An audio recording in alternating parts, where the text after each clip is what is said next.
Jarrett Goes to the Movies is a free, commercial-free podcast made possible by our amazing supporters. Please take a moment and visit jarrettgoestothemovies.com. Let's go. Click Support Us and see how you can unlock tons of exclusive content, be a part of the show, and much more for as little as $1 a month. Thanks for listening and enjoy the show. Oh, and listener discretion is advised. Greetings, everyone. My name is Jarrett Reddick, and this is a podcast. It's called Jarrett Goes to the Movies. Each week, we get together and talk about a movie that we watched that week, plus whatever the hell else is on our minds. And we're glad you're here.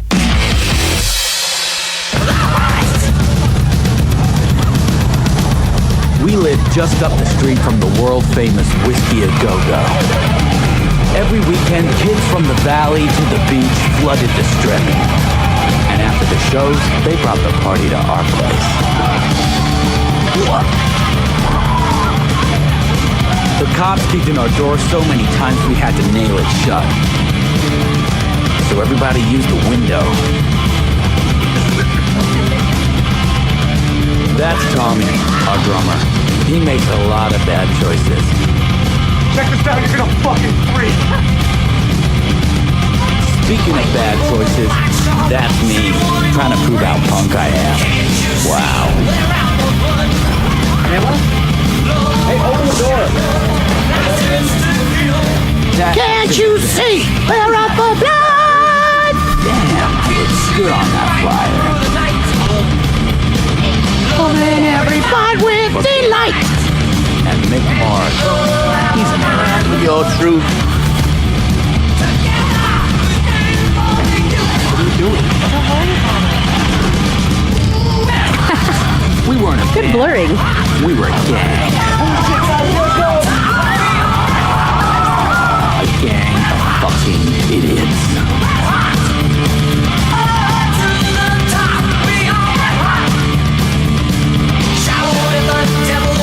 Laughed at your war. Can't you see we're up for blood? Running, always out to kill. Oh shit, fuck, that's the first. We're out for blood! Man, I mean, the soundtrack to this first part of this, that they front loaded this whole movie with the stuff from Too Fast for Love. And it's just insane to me that those songs were written in 81, 82 or whatever. It's just insane to me. Man, God, what a fucking great legendary band of insanity this was. Welcome to the podcast. My name is Jarrett. This is a podcast we like to call Jarrett Goes to the Movies. We're going to be talking about The Dirt tonight. We used to not do Netflix movies. Now we do. You know why we do it? Why? Because of all the kids. The kids are doing it, and that's you gotta. You know what we're trying to do? We're trying not to be out of tune with the times. What was that? That came from Pam Grace in a play I was in high school. Oh. And her line was, "I guess they're just out of tune with the times." But she, for some reason, she was a hair metal chick. And it's interesting that it's coming up right now, but she was one of the chicks that had like the perfectly like sort of ratted and into like a sort of a mole. I don't even know how to describe the top of her head. But yeah, she talked like that and was from Texas. And she just said, "I guess we're just out of tune with the toms." And man, did I laugh. Because I took theater and I got rid of my Texas accent. See, like I went in there and I'm like I like worked on it and stuff and tried not to sound like an asshole all the time. That's weird, man. You don't seem like a theatrical person. What? Right. I get that. But yeah, Pam Grace. I don't even think I know what happened to her, but she was nice. And like the fucking rocker chicks, they all. Well, this just in. Yeah. Oh no! Oh boy! No, she's fine. Jesus Christ! I'm sure she's fine. Already? Anytime, just Jesus. It would be funny if Amy just popped in, like this just in. Hey, oh Jesus! Oh no! Robert Prosky. Yeah, man. So I just got back off tour. Speaking of tour, and our shows were about the size of Mötley Crüe's. When they had the other singer. Hey, Chobani. That's your Hey. favorite Mötley Crüe album, isn't it? He's one of the most underrated rock vocalists in the entire world. I don't think he's an underrated vocalist. I just don't. It just wasn't Mötley Crüe. Yeah, nobody It wanted wasn't to see Mötley that. Crüe. Yeah. With me as always is Eric. Welcome back, dude. Thank you, man. We missed you. Thank you, man. It's good to be back. I flew back home. Interesting enough, I wasn't supposed to be home until Sunday night, but the timing of us getting home was kind of fucked up for Gary's schedule because he had to take over for his wife, who was a nurse, and we weren't going to be back in time. So he was just like, "Man, I'm going to go. I think I need to fly home." And well, if you're going to fly home, I'm going to fly home. And if I'm going to fly home, we might as well fly Rob home. So we got done with our last show in Denver. We got dropped at the airport at 2:30 and boarded a plane at 4:30 and landed at 8 a.m. and just came home. And then got up at 3, went to the Price's pool. It was good to see my friends. Yeah. Pit Singers weren't there. So those of you who are fans of the show, I saw Amy today at golf camp. And now I'm seeing you guys, and it's like I'm just back now. It's fun if people don't know that I was a child at golf camp and just you and Amy at golf camp. Just me and Amy at golf camp. Yeah. It's good that you guys are doing stuff together. We're trying to just expand our horizons while our significant others work at other places, Like we're gonna try curling next week, which I'm excited about. What's new with you, Eric? Like, it's Casey's birthday week. We haven't introduced her yet, but we'll get to her. Now you've got a birthday week coming up as well. Yeah, the 22nd. So it's a couple. But we're weeks away. celebrating it a week before. Yeah, we moved it all for your schedule. Now, here's the thing. That is not what I fucking meant to have happen. I did not mean it to be about me. It's just you had asked, hey, which of these nights are you free? And I thought I was free both or whatever. So I had said, whichever. You picked the Saturday. Casey and I have a little bit of a calendar situation where her calendar stuff isn't showing up on mine. It's easy to fix. It just hasn't been fixed, and I missed a wedding. I'm excited for you guys to be there. I don't know where we're gonna go yet, but yeah, it'll be somewhere it's gonna karaoke. be and we've done karaoke we'll be together boozy. before, and it's fun. It's fun to watch your wife get drunk. We did the And, Strokes last time. I think we should do that again. We that did. was fun. That one actually killed, and I was a good one. I was surprised at that. That was a good. I have a tendency to pick songs that I think are like vocally challenging because I just try to fucking get up there and whip everybody's ass really quick, And I do have a few where I can do that, and you do too. And that was Absolutely. always me and Eric Chandler's thing was, how on that one movie with Talladega Nights, they would shake and bake. Me and Eric would walk into karaoke and we would slice and dice. Nice. And make everybody feel bad. Dude, when that motherfucker would sing some Bobby Darin, that people would unsign up. I'm not joking. Like people would just be like, "Yeah, I'm not gonna go." I do a Bobby Darin tune. Maybe You we did. that the You other did it night. last time. Oh, did I? I was So very drunk. you and I could do the same thing, and Casey's obviously really good too. So we're probably gonna go in and shut this fucker down. Yeah, but that last place we went to, the gin and juice did not go over as well as usual. That was the most rednecky. But we should talk It about killed that. in Vegas at like 3 p.m. My wife Casey is here. Hello. Casey came out on tour for a couple of days, Eric and Sean, and she was with our friends. You guys know Bonnie and Mark. And so we were in Vegas, and so she's hanging out with them, and like the entire day, she's like having some drinks and this and that. Because Bonnie and Mark do Vegas is a fucking shit And show. I'm like backstage, like trying to get ready for the show. I've got like press coming in and out or whatever. They're just like a whole goddamn day of like being Jarrett, like work mode or whatever. Hey, So I go entertain the friends because I'm a good host. By 5:30, I'm getting pictures of her doing karaoke, going, "She just killed June Carter Cash" or whatever. Like, and then you sang with some old man. Yeah, that was that one. He was like 112 years old. It was crazy. That's right. So I'd walk to the bathroom from this like little outside. Bonnie would kill me if I don't remember the name of it. It's one of those like flare bars. They flip around all the bottles every time they pour you a drink Cocktail. or whatever. Yeah. But the bathroom was in the casino next door.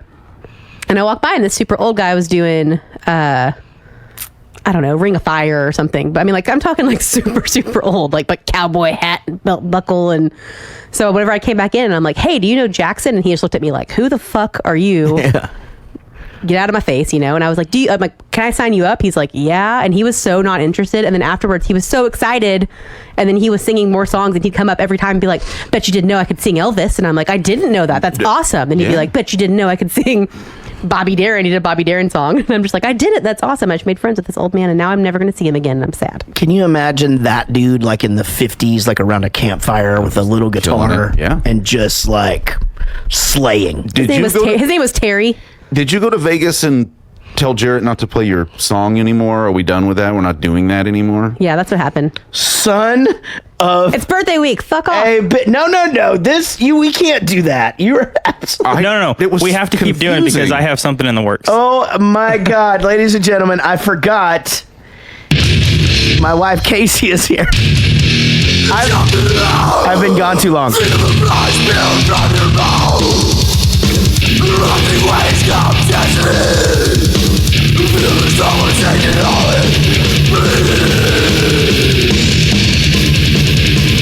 Sean 316 is here. Hello. And Sean is now doing work for Bowling for Soup and is doing our social media. If you've noticed that the social media has kicked up a notch. If you're a little, boy, and he fucking loves to talk about how good he is. No, I didn't mean it like that. I just meant like it's almost overwhelming.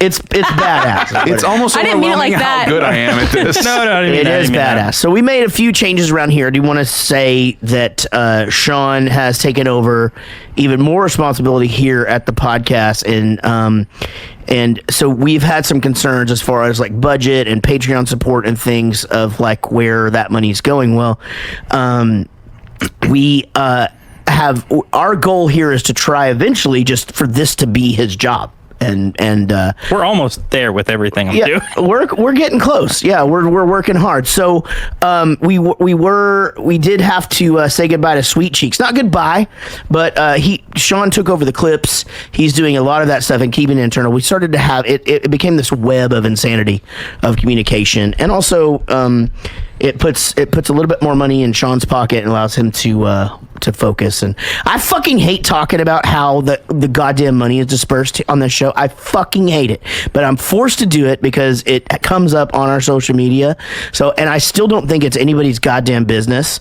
But that being said, I don't take a dime from the show. Casey doesn't take a dime for the show. The other two guys are getting paid for their time, and we're trying to build it. That's all I'm gonna say. Is that fair? I think that's fair. Yeah, and then we've got a perk coming out. If you're a $20 and up supporter, you're about to get a perk this month, and you're getting one next month too. I like the one you sent. Yeah, and you guys know what it is this month, and it's badass. And next month is badass too. So if you are not a $20 supporter, you still have time. Everybody who's a $20 supporter in the next couple of weeks is going to go ahead and get this perk. And remember, it's $20 a month, not a week. So I didn't mean that to get. I'm sorry.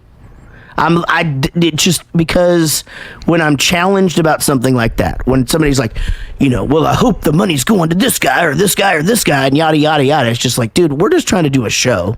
Yeah. You guys are obviously happy you're here. I just don't feel like there should be a back and forth there. What's the name of this podcast? Jared Goes to the Movies. Which means you don't ever have to apologize Thank to you, anybody. Buddy. I really appreciate Except that. for me. I mean, yeah, you do have to apologize to her. But. Speaking of Patreon news. All right. So if you are, let's see, is it $10 and up? 10, yeah. $10 and up supporter, you guys, you're supposed to be voting on the latest on the latest poll. We're doing movies about Las Vegas. There's 50 potential supporters, and only 21 of you have voted. So go vote. The choices are Casino, The Cooler, Now You See Me, Leaving Las Vegas, and Fear and Loathing in Las Vegas. Right now, The Cooler has none. Yeah. But there's two other movies that are literally neck and neck. Now, here's the other thing. So, like, let's say you bump your support to $20. I'm just letting you know how it works. You get the perk as long as it happens in the next couple of weeks. Okay? You do it this month. You get the perk. You get to vote on this thing. And we say your name later. And you know what? We do it differently than other Patreon people, where other Patreons, like, you have to be in this tier for 3 months before you get one of my perks. Oh, no, that's not it. You can be there for a month and you get the ship. Exactly. And you get the discount on merch as well. So, and I joke about that a lot, but, and so, look, here's the thing. There are podcasts out there that are trying to remain free, which is what we're doing, and we're asking for your support. because it does all go back into the show, and we love doing this. And, this is, so that Eric doesn't have to do trivia every single night. Yeah. I mean, that's been And nice. his children are fucking adorable. Guys, I literally, the hair on the back of my neck stood up. My arms are like, I did not see this coming. I waited till the last minute. I did not see it coming. But we did, Daniel Cotton did finally, we don't expect our $100 supporters to stay there forever. It's one of those things. You want to hear your name there for a while. It's fun or whatever. Daniel Cotton went down a little bit. Plus, he's putting some stuff into his own podcast now. Well, that's true. Cool. Yeah, he's doing his own shit. Shout out to the Hangover You Don't Deserve podcast. Whoever did that theme song is a fucking maniac. Guys, this is still a David Dooley production, but is now also a Wendy Queen of the Podcast. No way. I got goosebumps too. Man. Now, if you're a fan of this show, Wendy's been here from the beginning. Literally day one. Literally day one. She's the champion of the show. That is she badass. has, and Wendy, first of all, David Dooley, you're the goddamn best, and I talk about you all the time, and I play your laugh, so I love you.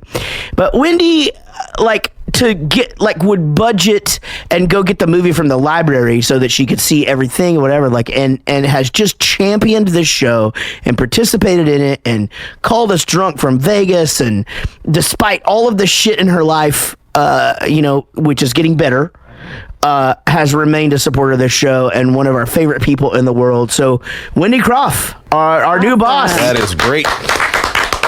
Unreal. So that is a nice surprise, and that really did give me goosebumps.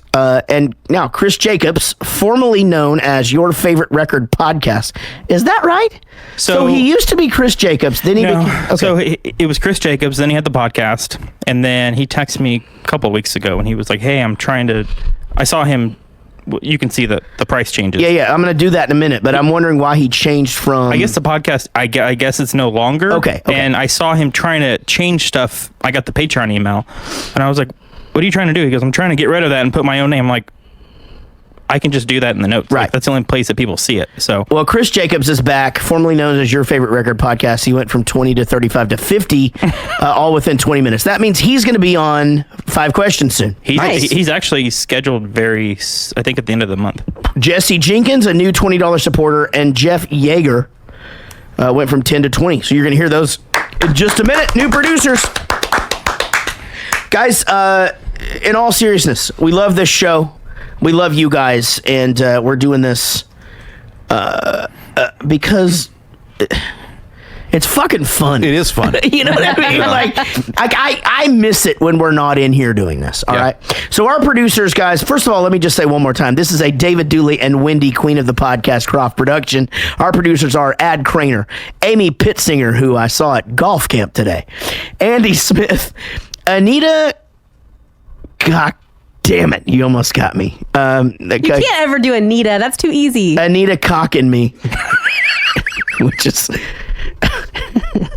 I've never heard that one before, actually. So I found a list of 280 of those things were set up for years. I'm 47, and I'm just over here laughing like a fucking stupid kid. Ashley C., Brian Mason, Brian Dunning, Chris, the $6 million man, Cranfield. Give it up for him. Chris Holt, Chris Jacobs, David Dooley, David Murray, the original David Murray, Diane freaking Small, Don Petretta, Geraldine Darling, Greg Lee, and Jared Spear, who you will hear from later on 5 Questions, Jeff Yeager, Jesse Jenkins, Jen King, Joel Robinson, John Eimer. You have to worry about the other part. Okay, John Gickler, Josh Millman, Kim Murphy, Kirsty Fisher.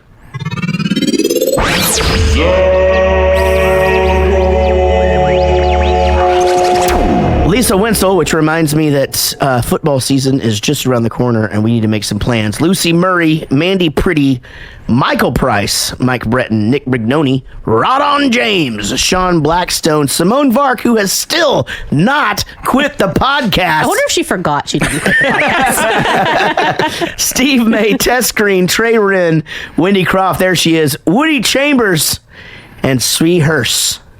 Man, what a fucking list. What a bunch of peeps. We love you guys. Guys, let's talk about The Dirt. March 18th it came out, 2019.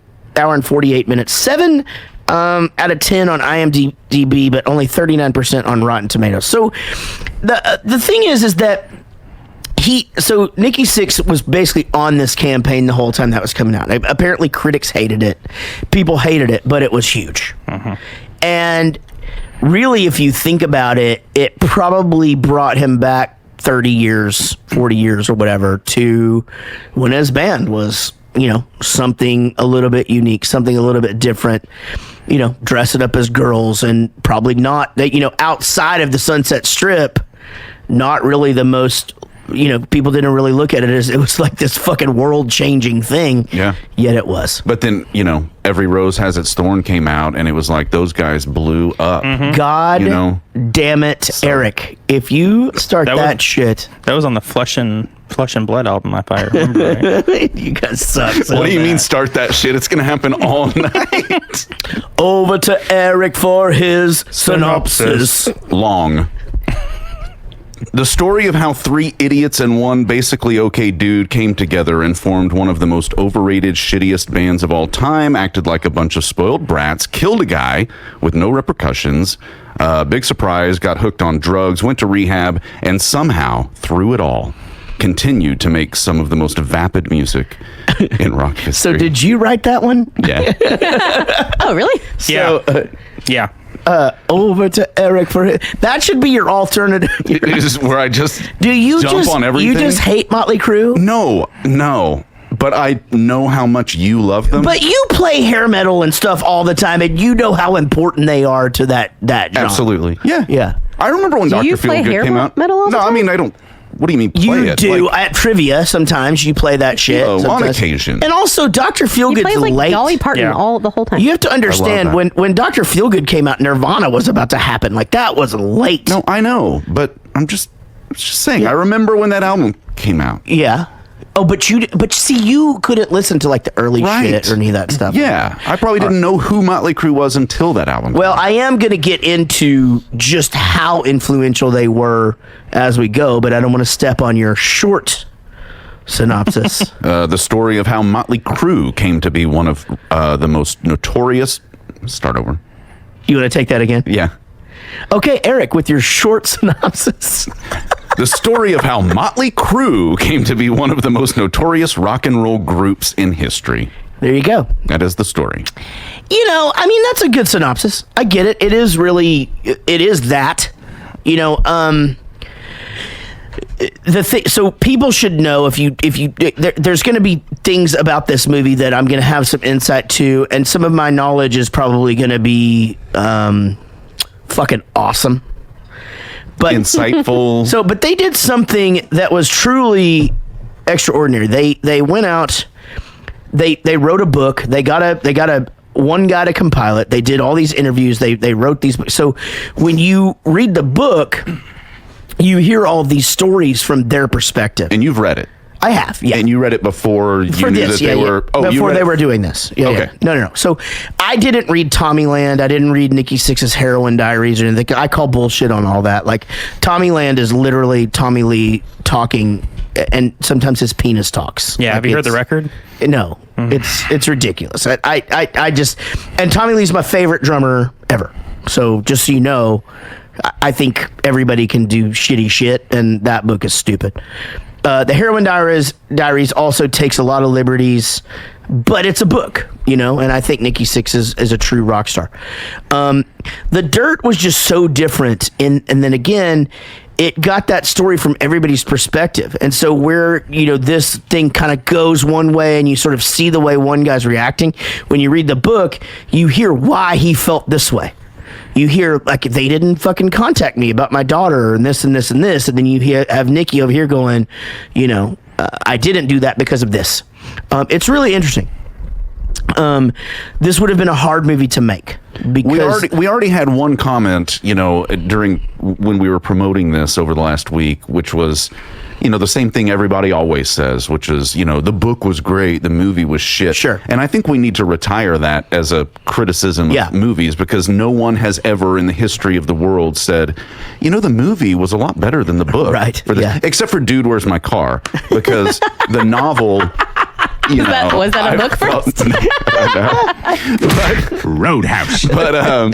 But yeah, I mean, that's just by default. A book can have 400 pages, and a movie can only be, Our brain can paint the hours. picture though for us in such a way that then we watch somebody else paint that same picture, and it doesn't look the same. Yeah. People don't talk the same. Yeah, I can only imagine how people who read Harry Potter, and had some idea of what Hogwarts looked like, but then when you see it on screen, I mean, Yeah, but and I've whenever never you go read the the books. other direction, because I saw a lot, the Harry Potter movie before I read the book, and it was like you had all of this imagery already, but you had more details to the story. So, like, I don't know.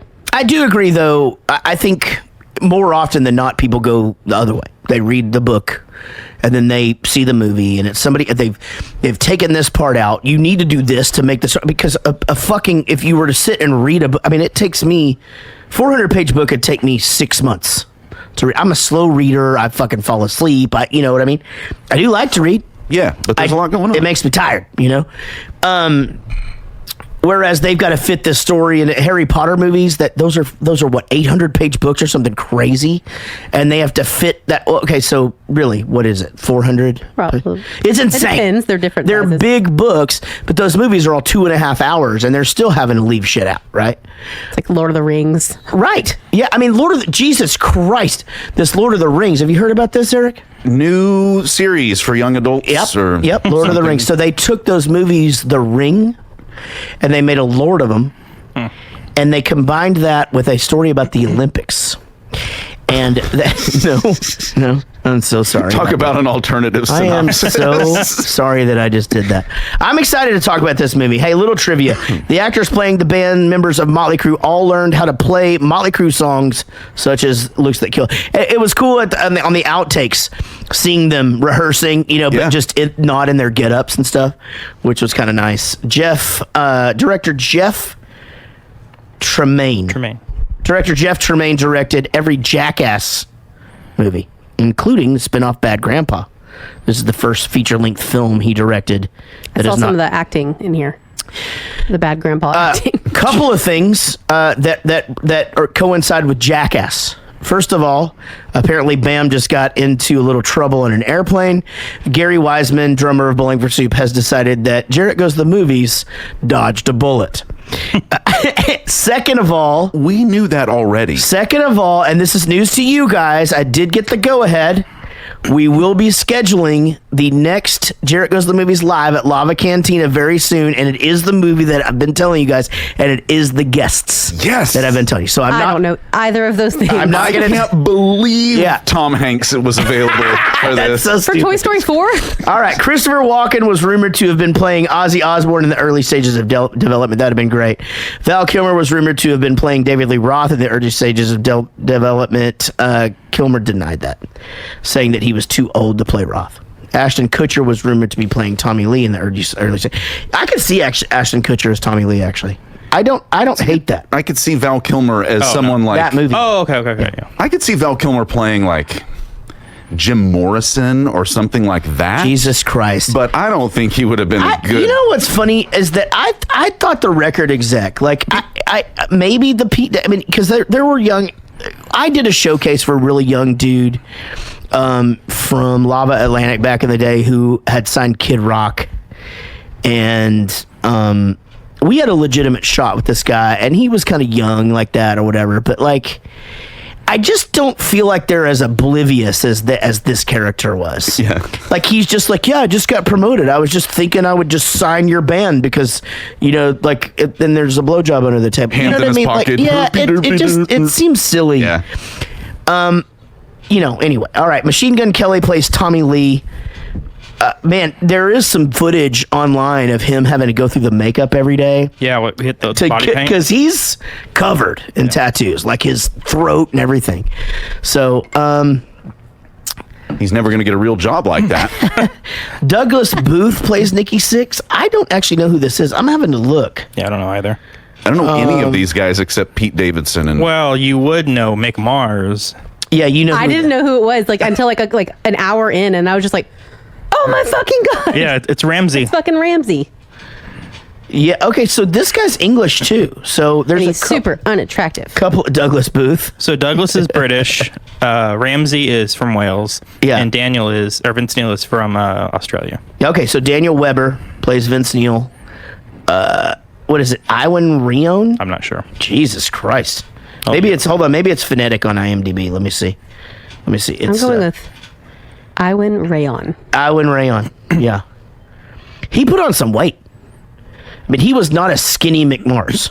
You know what I mean? Like, hey, look, don't fuck with me about my weight just because I'm saying that. Skinny McMars sounds like a funny insult. Like, you know what I mean? Yeah, Like, you're like a skinny McMar. Yeah. That is a Yeah. funny one, actually. Like, you're like a hunched over skinny Mc. Okay, that's me. Yeah. Yeah. Pete Davidson, who I never know because I don't watch Saturday Night Live, so I don't get. You know what Casey had to say? I go, "Who was that guy?" She goes, "That's Pete Davidson." You know, Saturday Night Live humped Ariana Grande for a while. Oh did yeah, not that. say hump. Yeah, they did hump. She didn't say hump. What'd you say?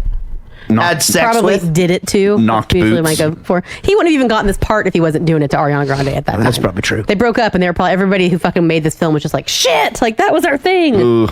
We had it. David Costabile played Doc McGee. Costabile. Costabile, there he is. They're playing the manager. Every week. What do you guys think about the casting? In all seriousness, like, even if you're not like the biggest Mötley Crüe fan, I wonder how, because you love hair metal, right? Oh, really? Same. Yeah. You're wearing a Cat House shirt right now. I wonder. I worship these fuckers. Like this band changed my life. Like Ozzy Osbourne brought me to the dark side. Mötley Crüe 100% just I just signed everything and I'm just like, fuck it. I'm just gonna do music now. I don't like sports. I don't like anything. I don't like this stupid hamster that I have. What happened to the hamster? I can't tell you that. I'm just kidding. I didn't neglect it. Was it an Ozzy Osbourne like incident? Oh boy, Jesus, maybe. More like a Richard Gere incident. I'll tell you that much. Yeah, know what I mean? I was a child. You bastard. I think How dare childs you? are more likely to stick something up their butt Childs. than an adult. Childs. You know how childs are. How did you feel about the casting? So I felt Machine Gun Kelly killed it. He walked, talked, everything was Tommy Lee. He did a great job. I thought he did the best. Did you think that they sort of cartoon characterized him and made him a little bit more silly than he really is? Just a little bit though. I felt like the innocence was weird. You know, like Like hey man, don't do that. You know, stuff like that. I felt Yeah. like that part of it was a little strange. Because Tommy Lee is like this happy-go-lucky, like party dude or whatever. He was really young. He was the youngest of all of them. I believe 19, actually. And all that. I mean, he literally just graduated from high 18. school. I'm doing Yeah, so I just feel like it'd be like really shitty to be in this like hard ass fucking rap battle beef with Eminem and then have to come out with this movie after that shit stops. Like be like, but ignore this part. I'm still hard. Like, you know what I mean? Like, I didn't like him in it. I thought he was you did it. I didn't think he was a good actor. He's not. I don't know. Not a good actor. I will say his body, he did a really good job. He did a great job in being tall and lanky, which I guess he is, but in playing the drums. Tommy Lee has a certain fluidity in his drumming that is really hard to do. And he did a good job on that. I actually thought Douglas Booth did a great job as Nikki Sixx. I don't know how really else you would characterize him. The only thing that I will say is that he was a hothead. He got into a lot of fights, got himself into a bunch of shit on the Sunset Strip, and he's a big guy, so he used his size to his advantage. I feel like maybe there was bad directing because I feel like there was good actors acting poorly. Yeah. Like even in the parts where like Daniel Weber had to be really emotional and I'm like, that's a fucking great actor. Why was he acting like such a fucking weirdo the first half of this movie? Right. And clearly the same with Mick Mars because Game of Thrones, that guy's clearly a great actor. And I don't know, like maybe it was just poor directing. Yeah, I see that too. And I actually Because they wanted it kind of comic booky. They did. Yeah, so that's just it. It felt like I was watching this sort of just comic book fairy tale storybook of something that was fucking crazy and fucked up. You know what I mean? Yeah. Like But yeah, I thought Daniel Weber did as good as he could have. I just think he should have been better looking. Yeah, that was the thing that bugged me, is that doesn't look like, it looks like Vince Neil in the very, very early days, but that was it. Yeah, I felt like I told him at one point, like, I feel like the wig was so bad, and just the way that his face looked, I'm like, that's not Vince. Like, that literally looks like Garth. That is Garth. Yeah, that's like, what she said. Even yeah. like his facial expressions, I'm like, that's freaking Dana Carvey. Yeah. Like, that's not. Yeah, and I don't mean to pick apart the cast because I thought they all did the best they could. Vince Neil was a real good looking dude. He's a Mexican guy that's fucking got bleached blonde hair and fucking just was tan and blonde, and well, you saw in the movie, he literally just fucked everybody. Yeah. And I will say though, the Mick Mars character, I liked how that was going. I liked his portrayal of that. I think that would be a hard character to grasp. He was just weird enough, just quiet enough, just serious enough to do it. The wig was bad. Yeah, it was. I was like, there's girls on Instagram selling freaking wigs with you can at least see the part in the hair for $35. Casey, like, you and I toured with Steel Panther. Like, we know what good fucking hair metal wigs look like. Yeah. They're available. Yeah, for sure. And they had the budget for it. You know what I mean? I just wondered, and I'm not super familiar with old. Like, I told him, I was like, it's weird. Like, all my, like, in my head, every single one of these dudes, I can only picture older because I know older Tommy Lee in my head and older Nikki Sixx and older Vince Neil. Yeah. So I had to go back and look at older pictures to see if they were being like portrayed right. But I didn't know anything about the Mick Mars guy, and I just wondered if he was like in this thing going like, you're not telling any of my shit, because that's what it felt like to me. Like, was he really not into the women and the drugs and the stuff, or was he just not wanting that as part of the story? That's correct. So you just didn't know anything about him. So when he didn't do interview, he would do interviews with Guitar Magazine. He did the video. So there's a thing on the video that they show at the end where he's like, he's driving his Corvette and he's like, loud, rude, and aggressive. So they did this video called Mötley Crüe Uncensored. And so they wrote a few things for him where they were like, what's your favorite animal? And he'd be like, my favorite animal is down in the pantyhose and blah, blah, blah. But it never really felt good. He was older. He was an older dude. He was about 10 years older than everybody else. Yeah, 10 years older than everybody else. He wasn't, he drank a lot, but he really wasn't, he didn't get himself into trouble. He didn't fuck around. He went to his hotel room. He was in pain. Just agonizing pain, crippling pain his entire life. And just wearing that guitar on his back. Was he married? He was married for a little while. Wearing that guitar on his back hurt. And so he would have to go back to the hotel. And so his story is in the book, The Dirt. But in an hour and 40-minute movie, it's kind of not entertaining because it's just a bunch of him going, these guys are fucking idiots. I was hurting. I went back and did this. I practiced my guitar. I feel like they made a point for him to be like, all these girls are just screwing all the band guys that come through. Why would you want to do that? I respect women and men. Yeah. And I don't know. Like, I just didn't know if that was all true. I didn't like that conversation. I didn't like the one at the pool where they make it him. Because all I kept thinking was like, oh, he was real married during this, and he's not putting his shit out there because he didn't get busted by the tabloids. Yeah, well, I didn't like that it was him that had that conversation because I'm sure that it was somebody. But it just seems silly to put Mick Mars under a fucking umbrella. He never went in the sun. It seems stupid to have him out there dressed in all black or whatever, telling them at that time, that not to fuck whores. You know what I mean? Yeah. Like that seemed silly to me. But he just was different from the rest of them, and he, and that was evident to all of us as kids. We all knew it. The funny thing is we found out his name was Bob really early, and so we were just like, yeah, it's just Bob. He's just like the old guitar player. It's like all of us making fun of the guy that probably, was at the first part of this whole thing the most talented guy in the band, like that could actually play his instrument. Also, he's the only one who comes out of this movie with any type of kind of redeeming, quality about him. So, I'm just bummed that they didn't give him the Fu Manchu, like in that final scene where they're right, at the bar. Tommy, your boy's here. Who's the chick? Which one? Hey, man. Stop, man. I'm Vince. Come in. Yeah, hey! All right. How are you, man? Yeah, man. This is Mick Mars. What's up, man? So you listen to the tape, right? Yeah. And we got you some lyrics. Says Live Wire. Yeah, I like this one.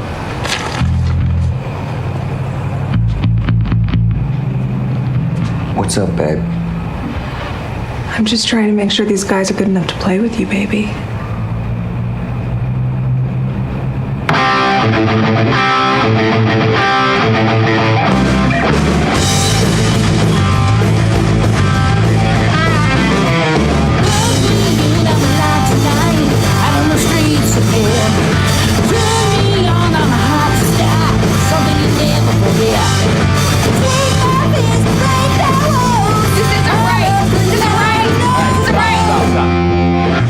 Sorry, what? This music's way too heavy, baby. Thank you. Why don't we just tune it all down a whole step so that you can... Let's play it faster, too. If you really stretch out the chorus, and you punch the top, man. Okay. And hit this note right here, and muzzle that. Hey, fuck you, asshole! He doesn't tell me what to do, so you go fuck yourself, motherfucker!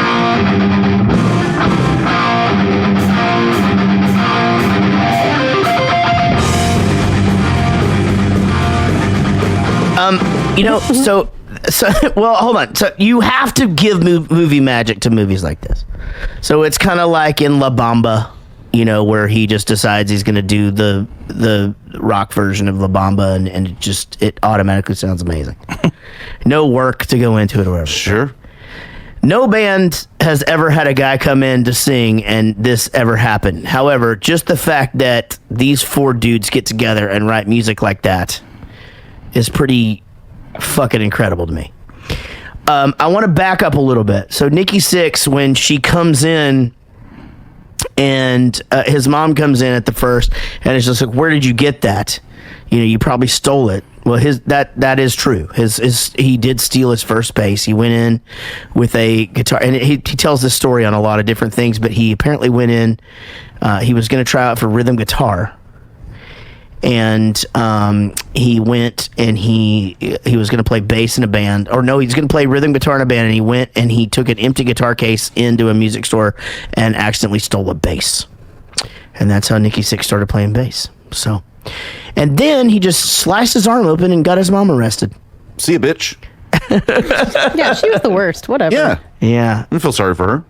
Me either. I hate it. I hate stories like this because I understand perspective and context is shitty. I don't know her life.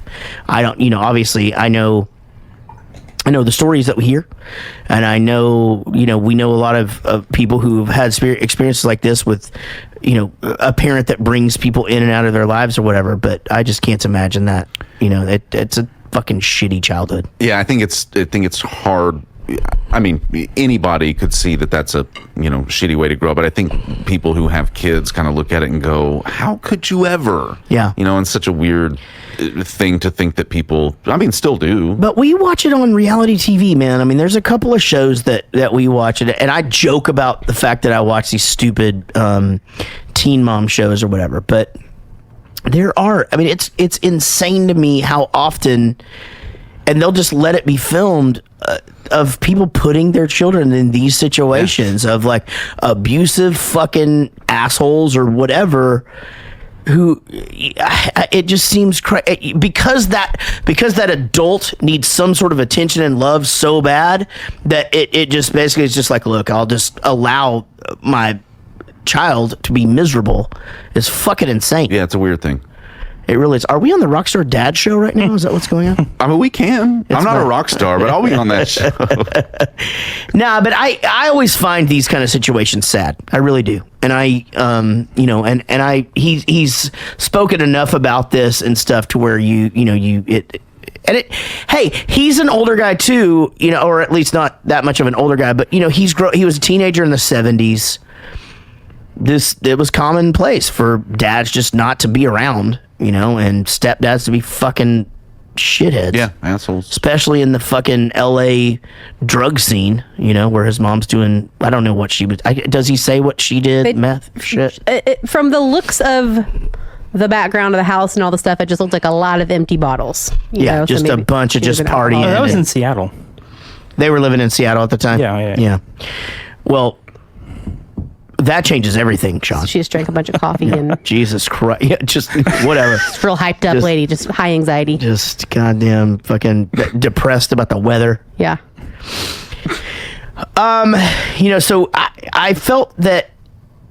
So Nikki's thing where and understand this. So for me as a kid, Nikki Sixx was a really big deal. He was the voice of this band, and although again Tommy Lee is my favorite drummer, I always wanted to hear him talk. And Nikki Sixx was just this voice of hair metal and rock and just cool. Like he was the things that he was into, punk rock and the Sex Pistols and things like that. I just thought were so cool.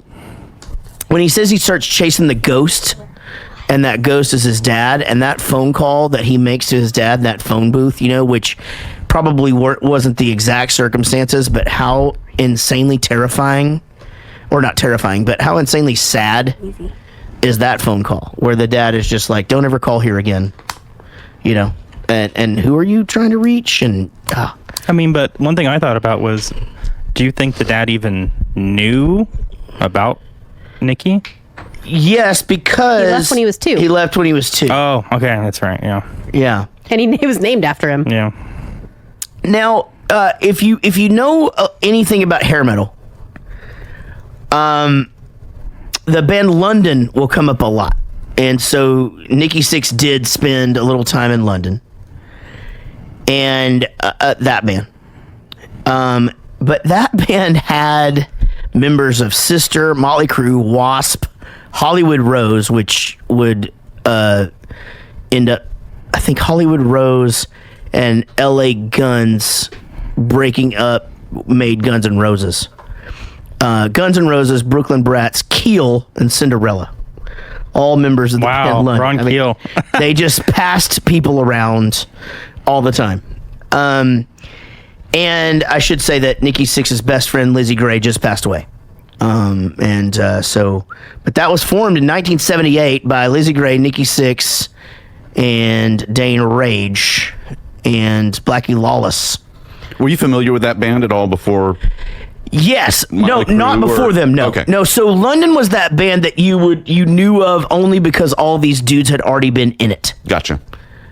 So again, in 1984 to the 90s, like Izzy Stradlin was in that band from Guns N' Roses. The bass player, I think, from Keel, the drummer from Keel was in it. Fred Curry from Cinderella got in the thing. Izzy Stradlin then goes on to be with Axl Rose and Steven Adler. It's just all this incestuous band. It was like this training ground for hair metal bands, for hair metal guys. It's like the Yardbirds for come in, blues guitar players. You'd come in, you'd play in London for a while, then you'd go be in Quiet Riot.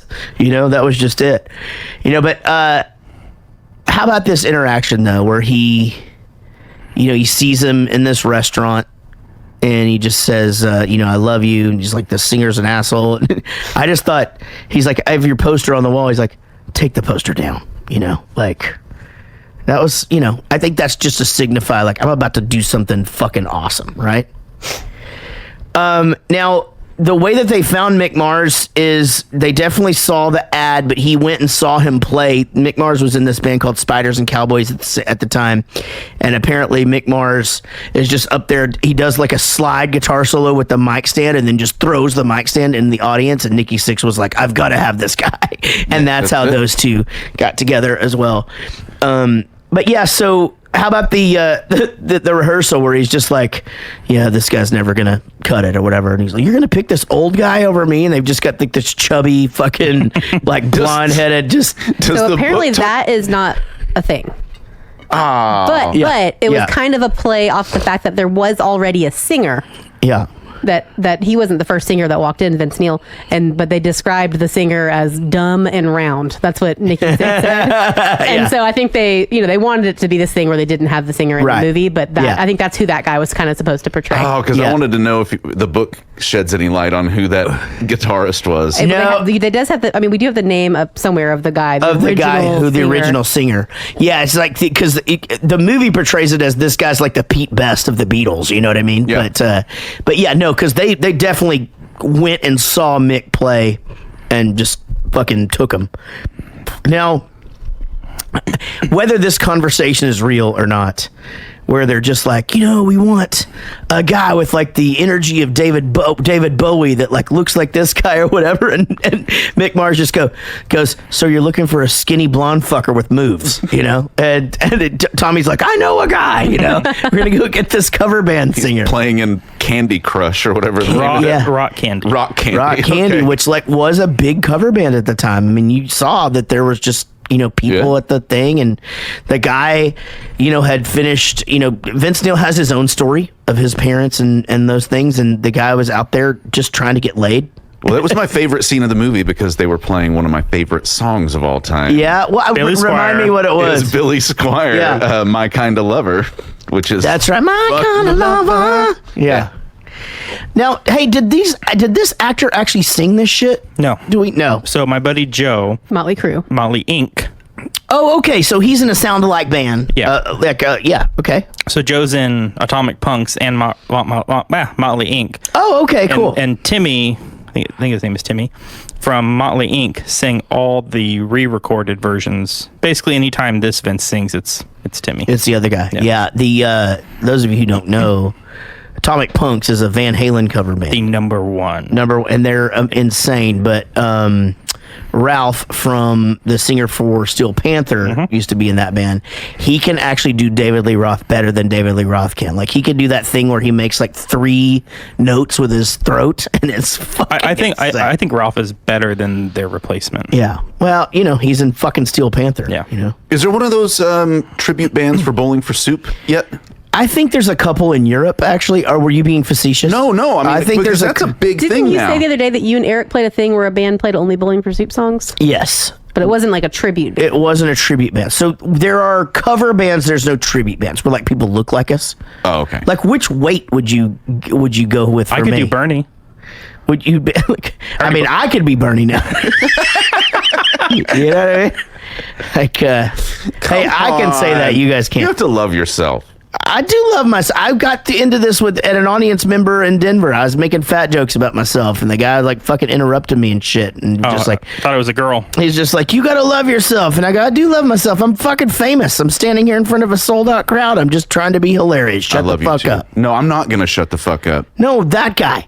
Yeah, that guy should shut the fuck up. See, how about where she tells him, you can have anything you want. What do you want? And he goes, what I really want more than anything is a blowjob. Got it, too. That's never worked for me. Totally fucking got it. But it was quite a rehearsal. Again, all kidding aside, that first record, and it's not my favorite. I'm not saying that Mötley Crüe was one of those bands that like, I only like their first album. It's just hard to believe that first album exists.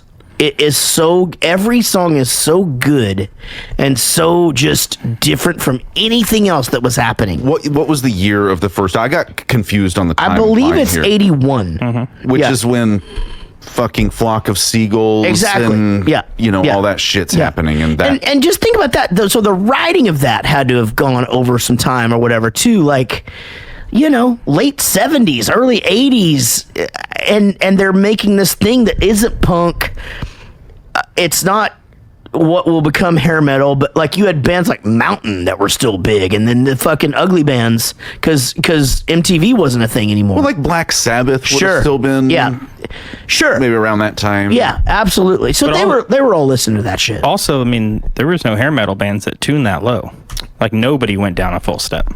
No, everybody went down a half step. Everyone a half. Yeah. Okay, I didn't. So this is probably just a question that would just be a waste of time to answer. So you go down a half step so he can sing higher? No, you go down a half step so it's easy, so that they can play the song in the same place, but the notes he has to sing are lower.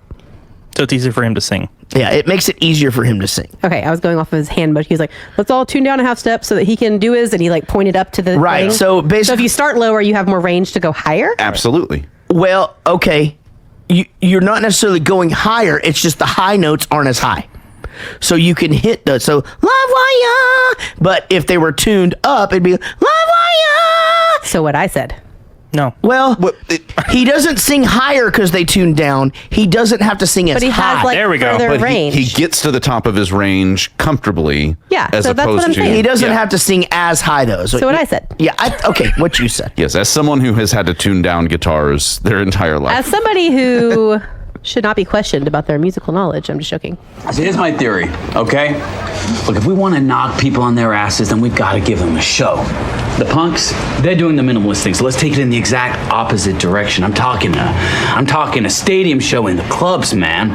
Like costumes and lights and pyro, flames and shit. Exactly. Explosions. Exactly. Look, it's a fucking war out there, and the only way we win is by showing these kids something they've never seen before. So what do we call this thing? Right here. You know, it's all about being like fucking larger than life. X mass? Yeah. On a scale of 1 to 10, that gets a 1.9.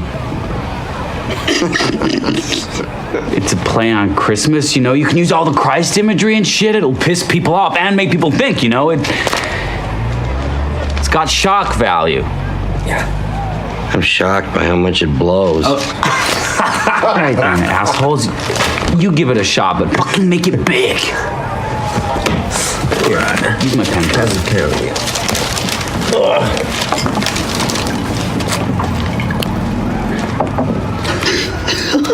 All right, what you got, Tommy?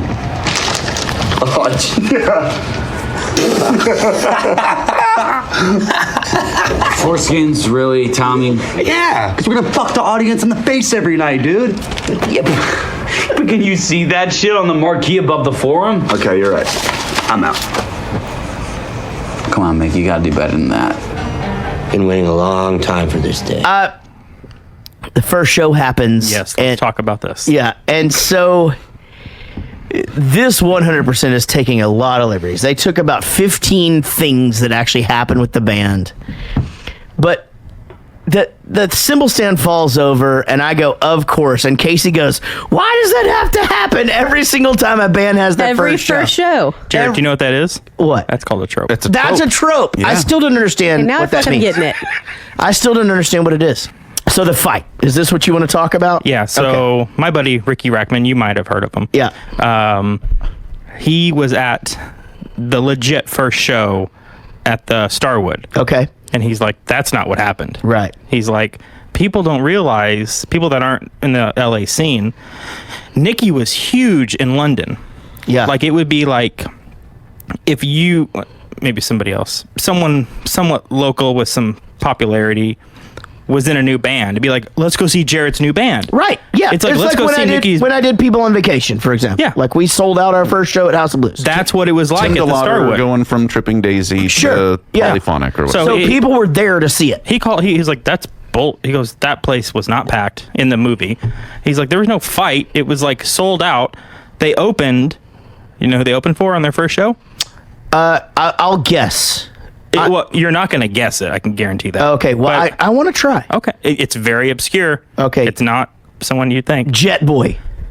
No, but that was one of the top bands in the area. No. Yeah. Okay. Who? Summertime Girls? Oh, wow. Yeah. Interesting. It's weird. Yeah. That is weird. That's a really bad LFO song, right? No, it's It's a bad Y&T song. It's Oh. not It's a a great- bad. it's It's a- a great one. it's a I good know. song. I know. She fucking baited me into that. Do you know what I'm talking about? That song is LFO great. song? Girls that wear Abercrombie and Fitch. Oh my God. I Every time, if I had one wish. every time that song comes on, I'm not joking. I listen to it from the beginning to the end because I hear new awful things. It's the cringiest song Because that's Michael ever J. been. Hold on. Fox was Alex P. Keaton. What does Y&T stand for? It's almost my last name. Real close. Uh, Can I buy a vowel? young, Nope. Yates. youthful, Nope. Fine young. you're, and I don't know. Yesterday and tomorrow. Oh, that makes sense. Ugh. Yeah. Yeah. So, but he did get into fights, Nikki got into a lot of fights. Yeah, everything you see in the movie did happen, just not all of that. Yeah, so that he did come across somebody with the bass guitar in the face. He hit him in the shoulder, in like the neck shoulder. Yeah. Somebody did really spit on Vince's white leather pants. Right. So again, it's a movie. You have to tie it all together, right? And this starts the rise. And the funny thing is that I was talking to a friend of mine from LA. And he was saying he's walking down the Sunset Strip, and this band pulls up to the Whiskey in a limousine, and they all get out and they start to walk into the building, and my friend is just like, who is this? And the dude goes, that's Mötley Crüe. It's fucking annoying. It's like they're just some band that fucking thinks they're already famous and shit. Because that's what they were doing.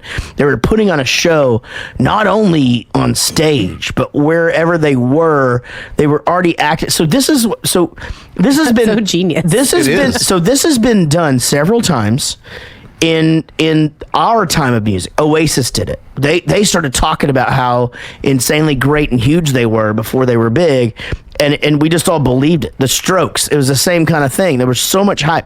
It's time for 5 questions. That is not it. It was. Oh, it is. Okay. What are you talking Sorry, about? guys. I am so out of my loop. It is fucking. I am so brain dead, That's what guys. happens when you go on tour. I am so brain dead. It's just. Oh my god. All right. I got back yesterday. I'm going to talk about this later. All right. Fuck. It's time for 5 questions with 6 questions. At a high score of 7. Welcome back to 5 questions. Everybody's favorite game show. We're going to dive right in tonight because 2 of our favorites ever, Mr. Greg Lee and Jared Spear, are here. Good to see you guys. How's it going? Hello. Now, this week, Jared. This week we're talking about the movie The Dirt, and so it's just since we revamped the show that we started talking about doing more Netflix movies, getting being more in tune with the times. All the kids these days, like us, all the kids like us are watching Netflix. And see, I didn't watch this movie intentionally because there was too much hype, and I'll get into all that a little later. But I am glad that we're talking about it. Greg is tripping me out right now. For those who are not watching, this isn't on the stream, so and no one's ever going to see it. Yeah, Greg is full on Nikki Sixx wig with a cigarette going and a Mötley Crüe The Dirt shirt.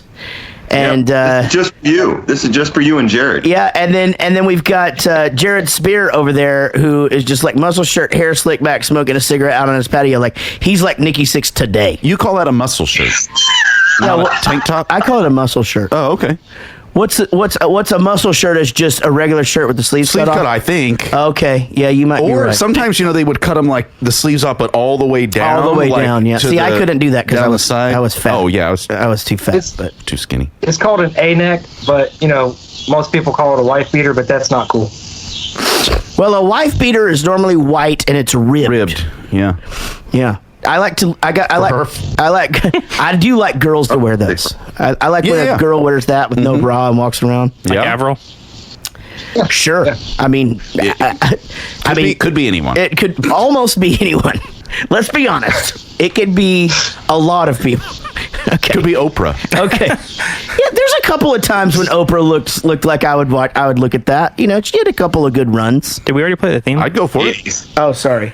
It's time for 5 questions. Sorry. All right, guys. So we're talking about The Dirt. Obviously, you were both able to watch the movie. Now, I'm going to guess that, Greg, that you had seen this before. Yeah, about 3 or 4 times. Now, are you a big Mötley Crüe guy? Yeah. In fact, interesting story was I went to see Mötley Crüe in Whitesnake back in the 80s, and the Nikki Sixx actually threw out his pick into the audience, and no one could find it, and I ended up like slickly finding it on the ground. Actually, I take that back. I was on the drive home with my girlfriend and her high permed hair, and the pick was sticking in her permed hair. Unfucking believable.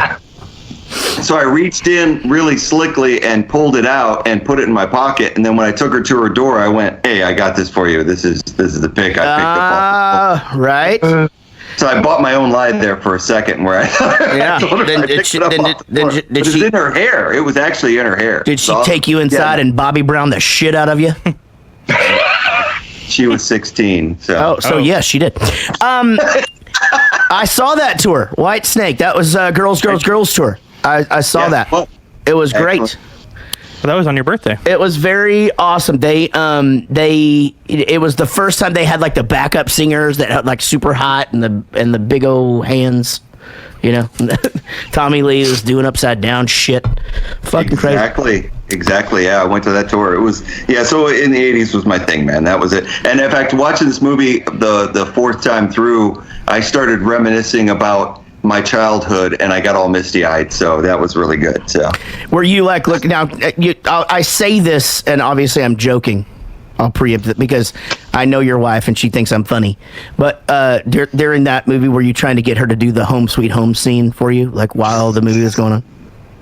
Yeah. She would actually watch it with me this time because of that scene. Okay. Well, goddamn it, I'm glad I brought that up. Now, Jared, you're a music guy. You know who Mötley Crüe is. Obviously, you're a little younger, but is that something that you're probably from that latter world of Kickstart My Heart and stuff like that, right? I was born in '86, so I kind of missed the whole hair metal thing. And like, my dad's not a huge hair metal guy.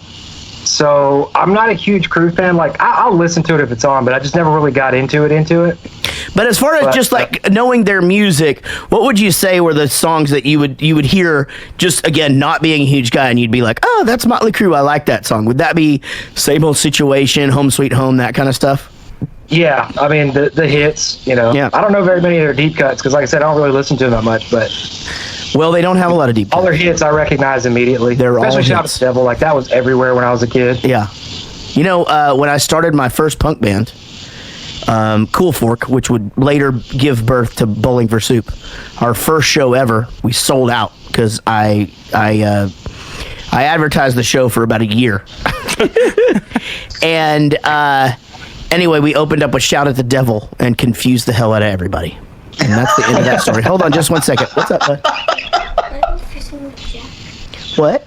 I go with Jack and his friends. Can you ask your mom, please? Because He's not here. She went to the market. The market.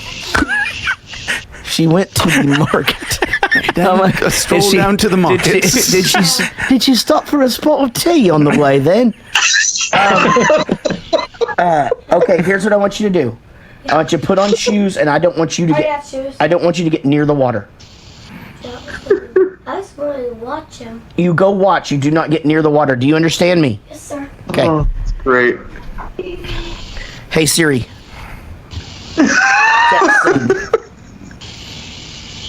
Siri, watch my kid. What do you want to say? Hey, do not let Everett get near the water, please. Oh, watch out for him. Thank you. I love you. Your message to Sun family with father and son. Droplets of water. Says, hey, do not let Everett get near the water, please, and watch out for him. Thank you. I love you. Ready to send it? Yes. Droplets of water. Okay, it's sent. So Mötley Crüe are banging these fucking chicks in the bathroom. Family chat. Oh my God, that's the Eggplant best ever. emoji. Oh, that was my Droplets best of moment on water. this entire show. No, Jack put that in, and it's a sweet thing that he did when he was like 9 years old. He put himself. It just says son, and then it's this dad over this, and then for some reason just droplets of water. Like I don't know. I mean, you could think dirty about it, but it's my fucking kid, Eric. No, I was thinking about something else from earlier today with someone else's son. What the fuck is happening tonight? Jesus Christ. This is going to be a good one. Oh my God. Yeah, this is going to be a good one. Well, guys, we're going to have to get into the actual game. The reason that we're here. Normally I have to parent on my other podcast. You know what I mean? Like I don't necessarily. Basically, you hear me say good night on this show. That's it. Oh God, that's funny. Good. Just the fact that he said she went to the market. To the market. Yeah. Well, mommy's not here because she went to the market. Oh, did she go to the market then? But how funny would it have been if he was like, "Can I go with Jack down to the pond?" Yeah. May I go with Jack down to the quarry to see if that we can find some fishes? Then, Daddy, can I?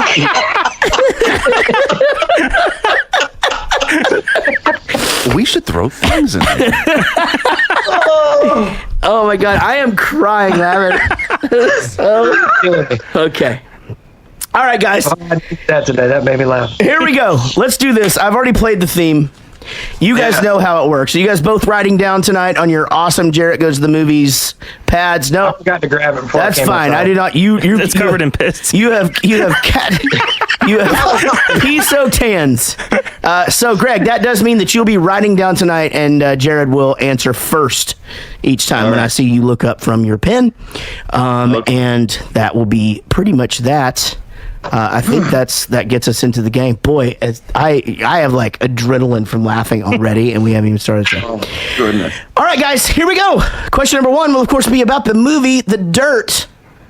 Please name the 4 members of Mötley Crüe. That's not even. You're gonna laugh when I get it wrong. I bet I don't. I kid. Only because I can't remember the singer's last name. You get as close as you can, and we'll see how this goes. All right, so just go ahead. Go ahead, Jared. So you got Tommy Lee is the drummer, Nikki Sixx is the bassist, Mick Mars is guitar, and I think it's Vince Gill who's the singer. No. I don't know, man. I told you I'm gonna get it wrong. My God! But then you got it wrong. You could have literally said anything else that rhymes with Neil, and you went with Vince Gill. When I come around. Yeah, the fucking guy who's now in the goddamn Eagles. Cause nobody answered when I call. All right, I know you got all 3 of those. Please correct him, Greg, on the singer. Yeah, it's Tommy Lee. And actually, what's funny is that I was in the same order as Jared.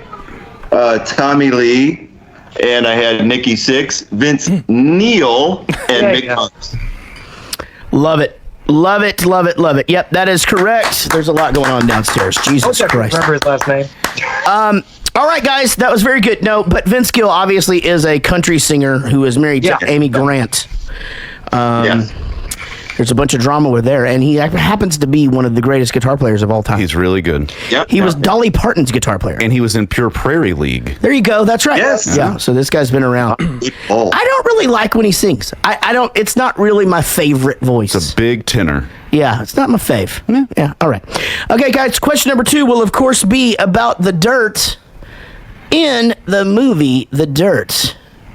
What is the name of Vince Neil's daughter who passes away in the movie? What is the name of his daughter? Very sad story. I'll talk about this a little bit later on during the episode, but if you ever read the actual book, The Dirt, and hear the circumstances behind this, it I actually just almost made myself cry. So maybe this question fucking sucks. Let's just go. All right. What do you say there, Jared? I think it's Skylar. And there, Greg, what you say? Yeah, and I tell you what, that little actress, Skylar, right there. Best actress in the movie. All right. They both got it correct. My God. All right, guys. Question number 3. I'm just trying to get past that question. That was stupid. That was just the first thing that popped in my head. All right, guys. Question number 3 will, of course, be about the movie The Dirt. In the movie The Dirt, what album do they say was their first number 1 album? They're very specific about it. Something happens during the show, and you hear, is somebody's fucking car getting broken into right now? Do you need to take a break? Like, what is it? Dude, it's somebody's car alarm going off. They'll turn it off. Cicadas. It's the cicadas are breaking into the car. They're freaking around. Is that the singer for Chicago? He's just flying around breaking. I have no idea. Okay. All right, Jared, what you say, bud? I'm gonna be honest. I can't remember the name of the album because I don't know any of their fucking records. Just I know it's the 3rd record. That's all I remember, though. It was the one. Hold on. Wait, Greg. Wait, Greg. What is their? What do you feel like is their biggest song ever, Jared? You got to guess something. Isn't it the one that it had "Shout on the Devil" on it, didn't it? Or "Shout at the Devil" on it? Okay, you are incorrect all over the place. Greg, go ahead. I got Dr. Feelgood. That is correct, Dr. Feelgood. Yeah. Yeah, that's right. And it was the only one they were sober that they recorded during. Yeah, well, there you go. That's what happens. Well, you know that, but I don't even know. Not a big Mötley Crüe fan. I don't know how that's possible. I don't know how that's possible. Seems like it would latently be in the That's a system for handicap. many That's a years. handicap. All right, guys. Just missed that whole era, man. This is a Just missed tough that whole one, era. and you would have actually had to have watched the movie or know the history. I'm sorry, this is kind of an unfair question for you, Jared, but it is in the movie and very important to the story. All right, guys. Question number 4. Doc McGee, famous manager of Mötley Crüe and other bands, name 2 of them. Name 2 other bands that Doc McGee so famously managed. He listed 3 to 5 during this movie. One of them multiple times. You just named 2 other ones. Name 2 other ones. I'm going to pick a hole in this movie when we get to this part of it later on. Okay. All right, Jared, what you got? I'm going to guess 3 because I'm probably going to get 2 wrong. No Kiss. I want to say Whitesnake and the Scorpions. Oh, nice.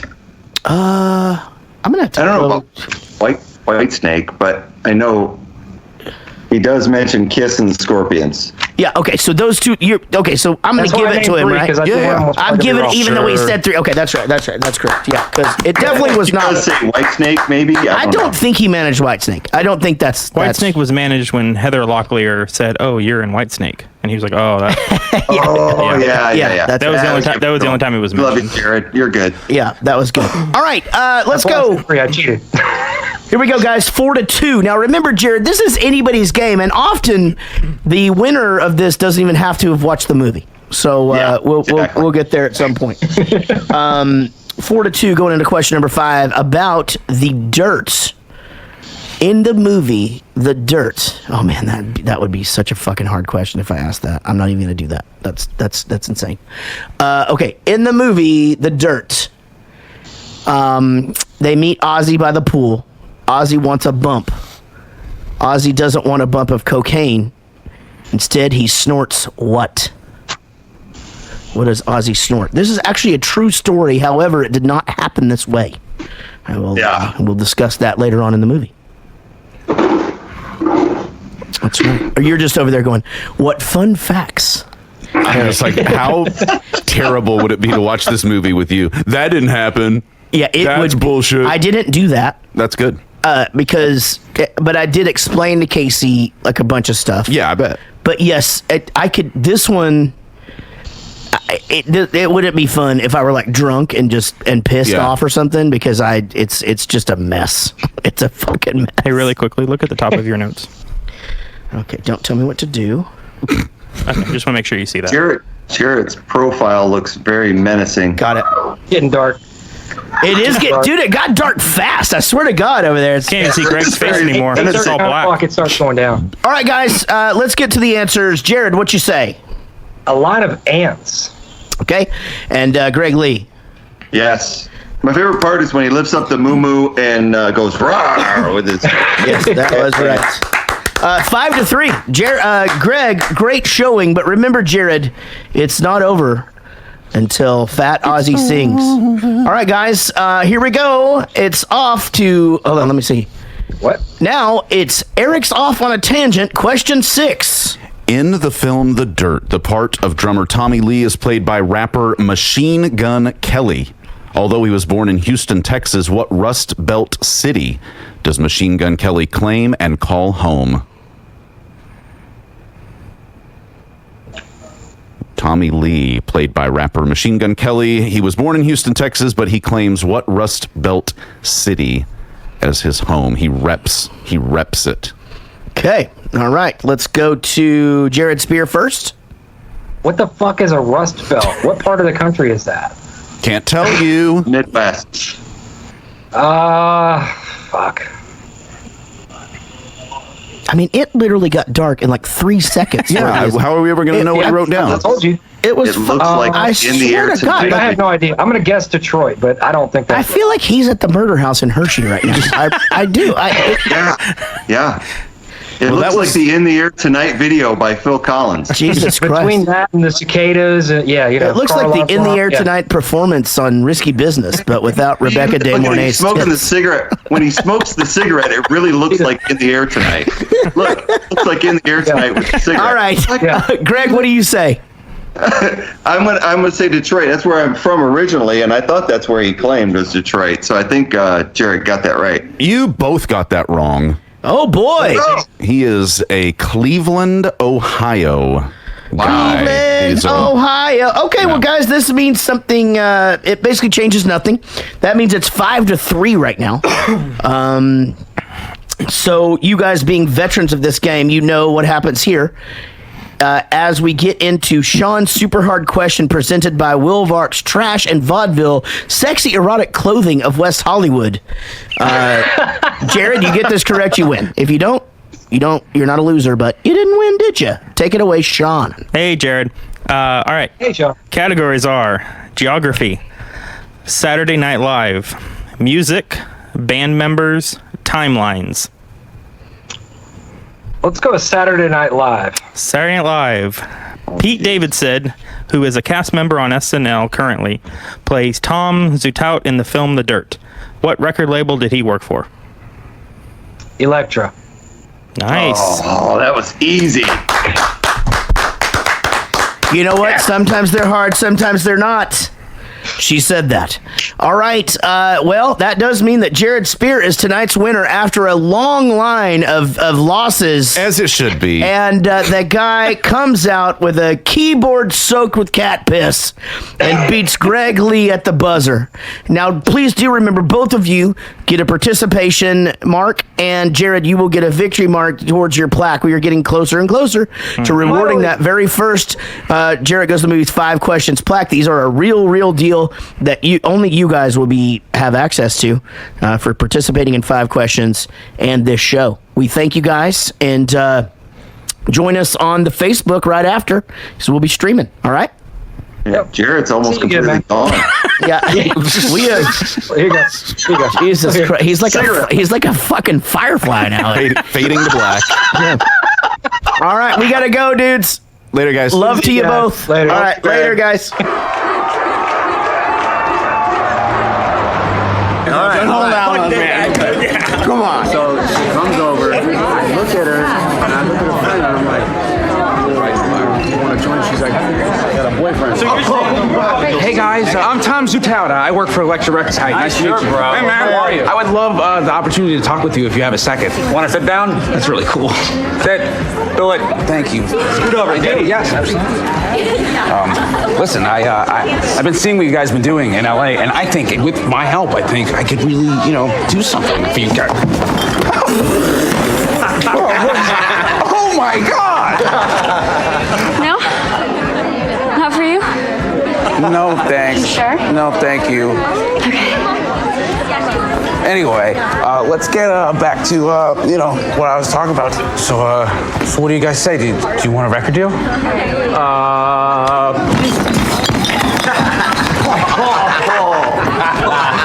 Is that a yes? I mean, I don't know if we can trust a dude who turns down a free blowjob. Yeah. Electra Records signed us to a 5-album deal. Tommy, vacuum this mess up.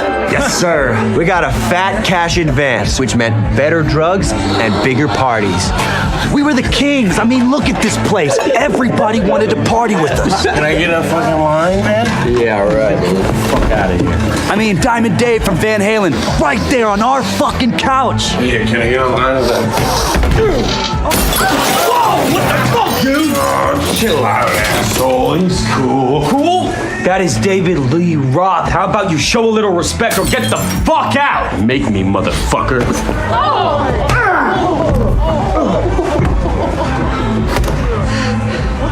You fellas are gonna need a manager. Well, obviously this is. Hold on, Jesus Christ. It's opening a bill.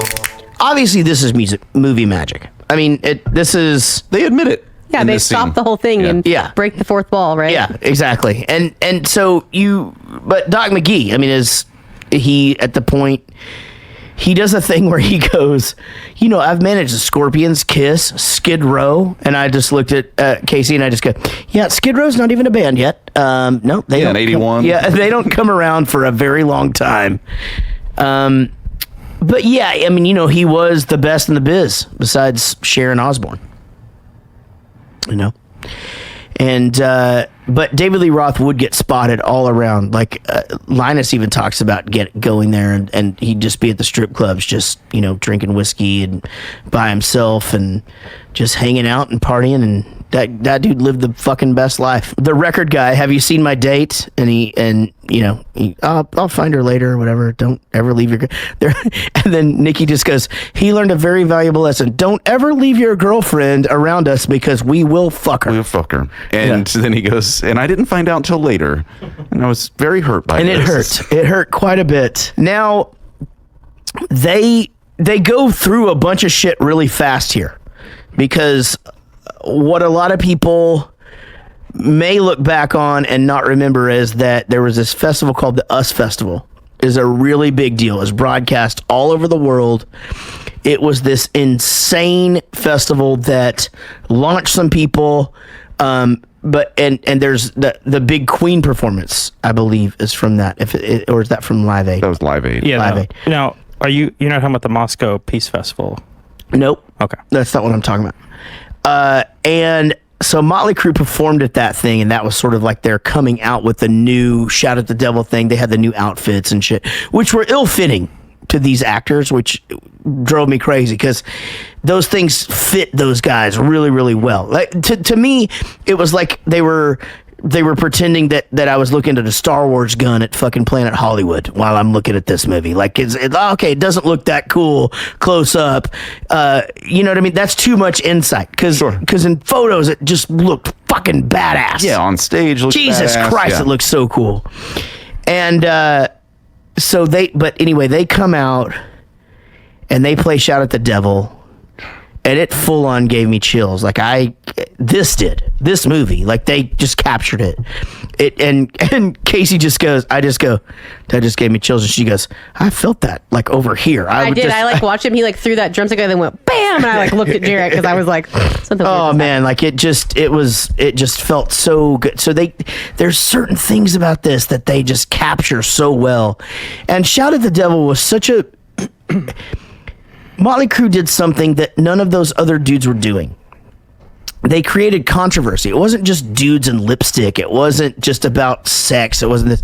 They brought they took over from where like Black Sabbath was and just fucking put a pentagram on the goddamn drum head and shit and chicks with fiery swords or whatever. And those guys didn't give a shit about Satan.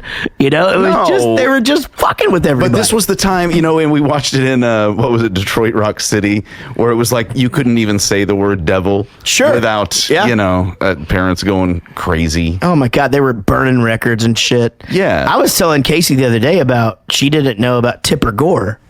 Oh yeah, that's why we have the little about the PMRC labels. And about that was Al Gore's wife who led the whole.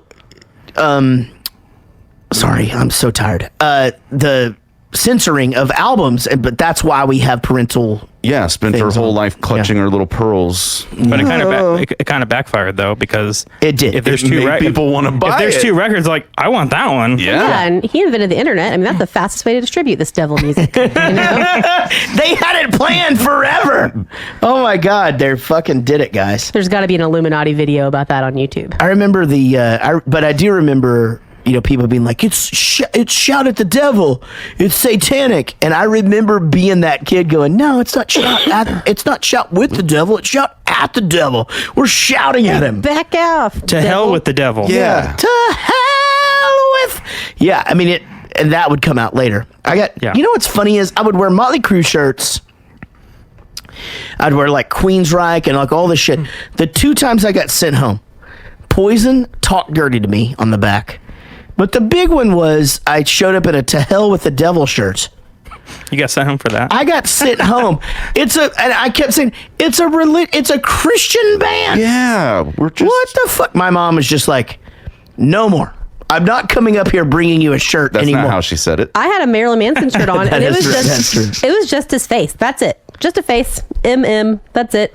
And a lady came up to me, and she just goes, well, that shirt's not appropriate. And I was like, well, I mean, why? And I wasn't like a big, I wasn't just talking shit or trying to get in trouble. I was just like, well, what's wrong with it? And she just goes, yeah, I just don't like the way that looks. Yeah, you're going to have to go to like the in-school suspension. I just don't like the way it looks. I was like, okay.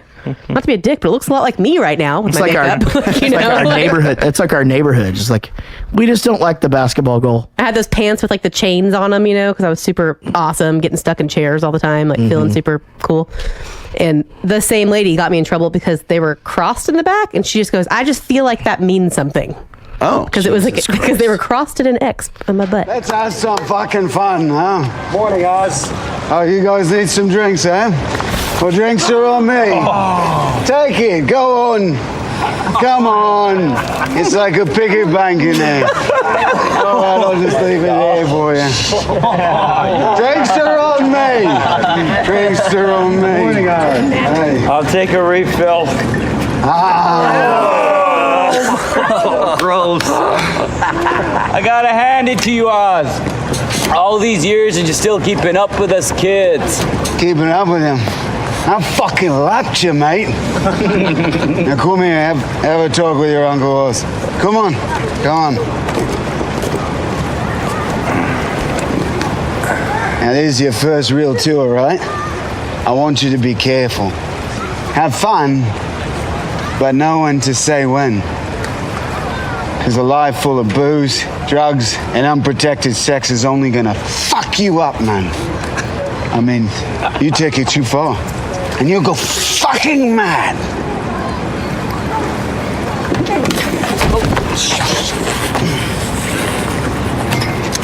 Now give me a straw, fancy a bump. Oh, man. All right, we're all out of blow, dude. Man, we're out. I said I want a bump. Straw, please.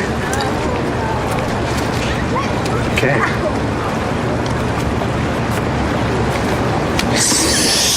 Oh, fuck.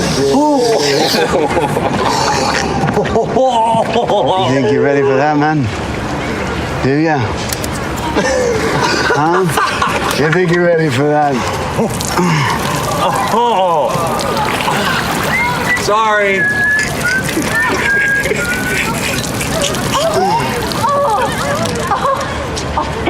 Everybody else has a drink. Yeah, I wasn't going to go further with that one. No, that one gets. How about the just the intro to that scene where, like, at the Holiday Inn, it just says, "Welcome, Ozzy Osbourne and Mötley Crüe." Like, here's who's staying here. Come on in. Yeah. Is it weird that he looks the same age as him in this? Like they couldn't get somebody older. I liked the casting. Who is this? Do we know who plays this guy? I thought it was pretty great. There is Anthony Cavallero. There's a couple of lines, and Casey just goes, "Did he just go Australian?" Yes, he did. He did. Yeah, it was. Yeah, that was weird. He did. Now the ant sorting thing is a true story, but he actually did it outside their tour bus as they were coming up to start the tour. And I've never heard the pee thing. I just wonder if that's some play off of like the peeing on the Alamo or some shit or whatever that he did. I wouldn't be surprised if that was a true story. Bit the head off of the Alamo.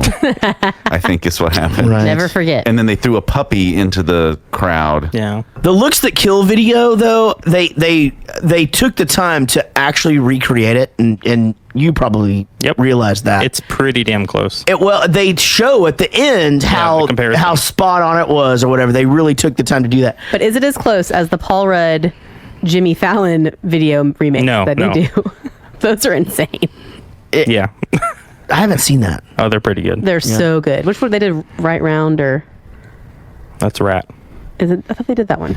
That's a good joke, actually. That's a good joke, actually. They did Extreme. That's what they did. No, they've done like a bunch of them. Casey, don't raise your voice. Sorry, I've got my ears. I've been had a cold. Jesus Christ! I can't Why are hear you just anything. yelling? Now, when you move in with the stripper, it always ends well, right? Isn't this just like history is littered with promising, great relationships? Right. Just started with strippers and end with just ODing. Oh, in We're the Millers, have we done that one? Because that's a good one. As a stripper, and it ends up fine. She's not really a stripper in that, is she? Yeah. Yeah. Nobody that looks like Jennifer Aniston has ever been a stripper. Man. Ever. I'm going to go home and watch that I bet tonight. somebody that's looked like. I bet. Man, I don't know. That seems I can find insane a porn to me. star right now that kind of looks like Jennifer Aniston. I will say. Okay, I doubt it. You're probably no. I bet she can actually. No, I know. Yeah, prove it. Yeah. You're gonna put semen in my mouth. It's got to be cold. So far, they just photoshopped her face on a bunch of really horrible pictures. Oh, Jennifer Aniston? I know. If you search Jennifer Aniston nude, you see some really fucked up shit. Well, I typed in porn star, so it's worse. Regina King. This one, she has a giant penis. You can send that one to Will you post that in People are really good at Photoshop. Now, Nikki fucking Tommy's girlfriend before he meets the parents. So, the one thing that I really liked about this is that, or Tommy's story is that he wasn't some fucked up kid. He was in marching band.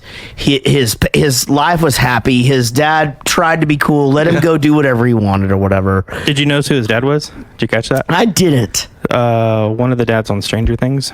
Oh, okay, Yeah. cool. Yeah, because it's okay to have a happy life and go fuck some shit up. Sure. I mean, my life was pretty happy. That was kind of like your life.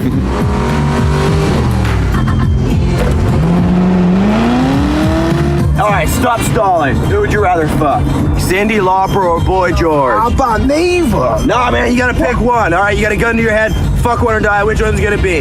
No, you know what? I'm having trouble accepting this premise. Yeah, like under what circumstances would I find myself in such a situation? It's a mystery, you cockney fuck. You know, some random fuckers. He trapped the three of you in a room, and he's demanding you fuck one of them. Well, what does this mysterious person benefit from my sexual humiliation? I don't know, man, but you're definitely gonna die if you don't fucking pick. In that case, I think I'd have to go with the Lauper. Like, at least he's got the proper plumbing. I know, but Georgie boy, he's probably more experienced in the handling of peanuts. So maybe I could...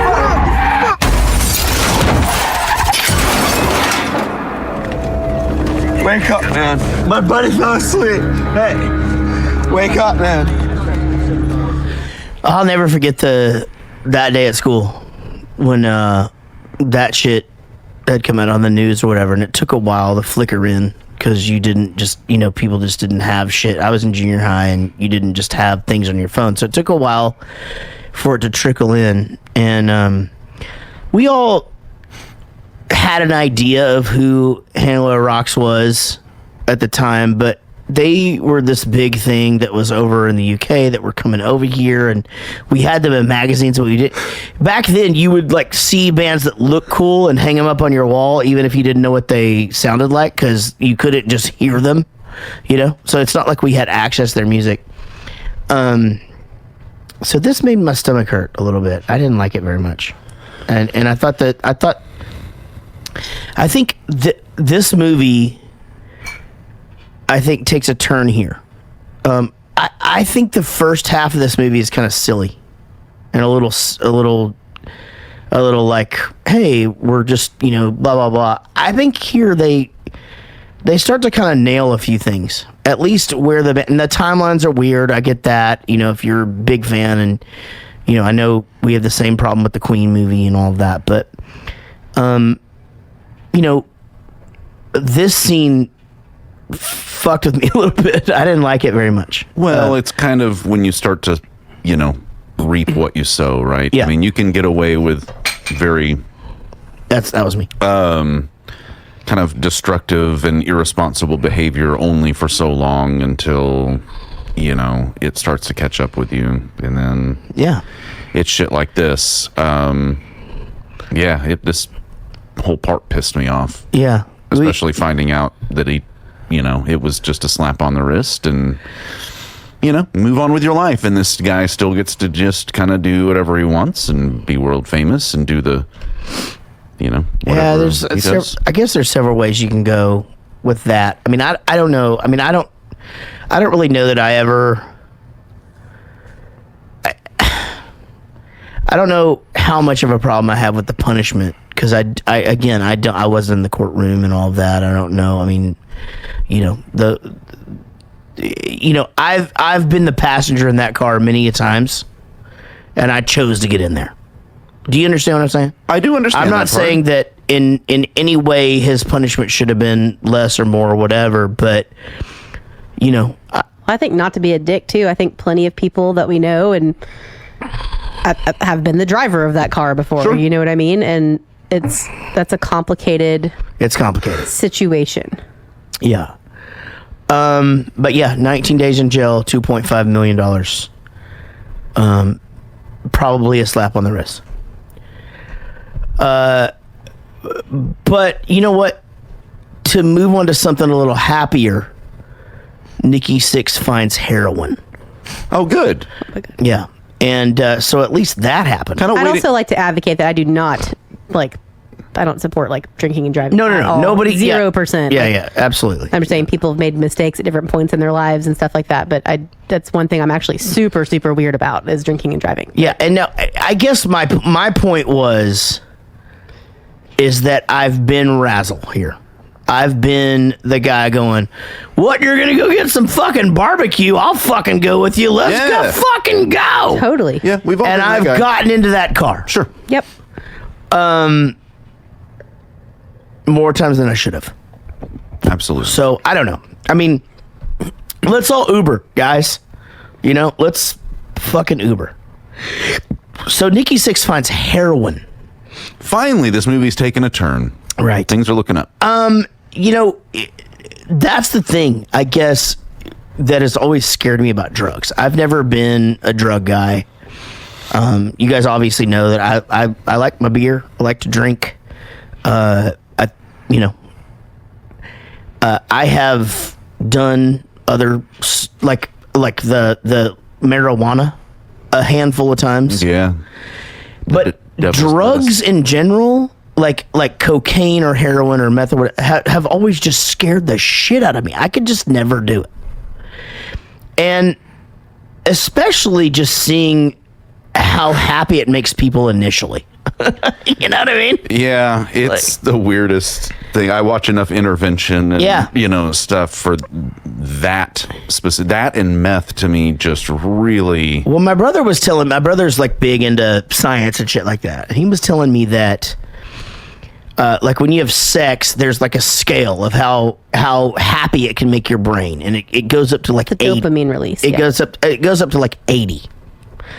The first time you do meth, it goes to 400, but you could never get there again. That's the chase. That's the whole point. Correct. The most dopamine release that your brain can do is the first time you. Is that why they call it dope? Maybe. Being serious? Maybe. Not kidding. I actually did it. Probably not. But but yeah, it's it's the highest point that your brain can release. So people try to chase that feeling, and you can't ever do it again. Right. Man. Don't you wish you could just do it once? You can. I know people that have, which is so weird. Yeah. Also, I don't condone doing meth. Okay. Yeah, I'm not. But what I'm saying is that obviously addiction. This is where we get with addiction and all that stuff. So they're back at the studio, and by the way, this is not how the studio works. You don't just sit in a room and your manager and there's an engineer just in there just looking at you through a glass window do something. Yeah, just whatever. Okay, well, eventually, I don't know, they're going to do something. Get them back on the road. None of this is a thing. Nobody sits in the live room. They sit in the control room. Yeah. Just for lounging purposes. Yeah. Well, you know what? This live room is a big and it had a sofa, which is weird. Couches and stuff. I mean, the whole thing was weird. Now, Nikki's mom leaving messages. He does talk a lot about this in the book about what was going on with him. And Vince hates the record, and this is turmoil. This is everything just going to shit. Right now, again, a lot of this is out of turn. As far as chronological, but they somehow figure out how to get through Theater of Pain, and Vince says the album blows, and then Doc McGee goes and gets Entertainment or Death tattooed on him because that was supposed to be the name of the record. Changed it last night. Yeah, changed it last night. Of course he did. But it wasn't him actually that did it. No. I can't remember who, but they put it in because the guy that actually did it wasn't relevant to this part of the story. Oh, they got the tattoo. Probably but there is a guy that did it. Yeah, it doesn't seem like a Doc McGee thing. Here they kind of skip over the whole Home Sweet Home era.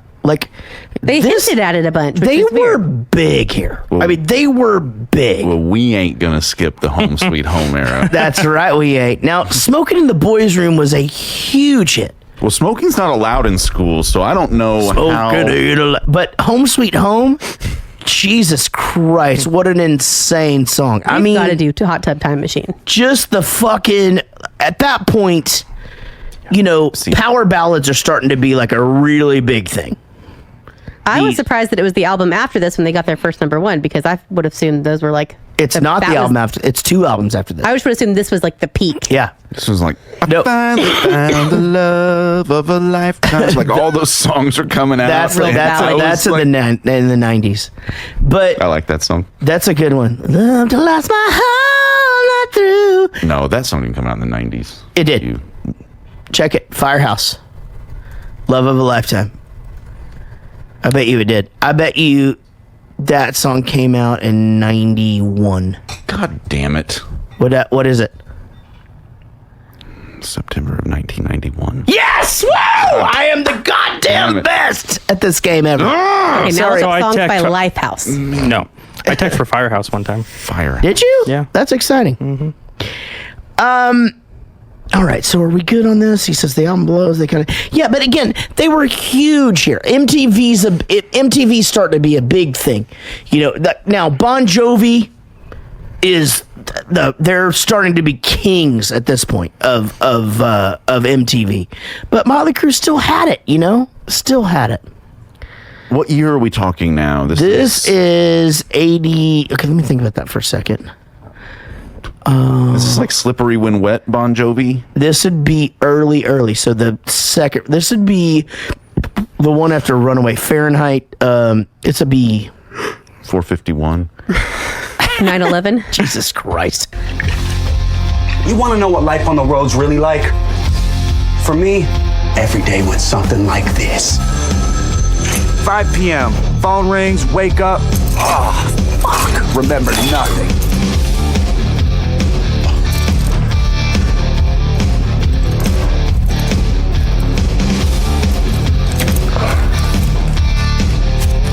$7:30 p.m. Hang out backstage. There he is. Drink. Come back to life. Hey, Tom. Hey, what up, man? Meet record and radio creeps. Listen to them ask, you remember pissing on that cop car last night? No. 9:30 p.m. Showtime. Adrenaline kicks in.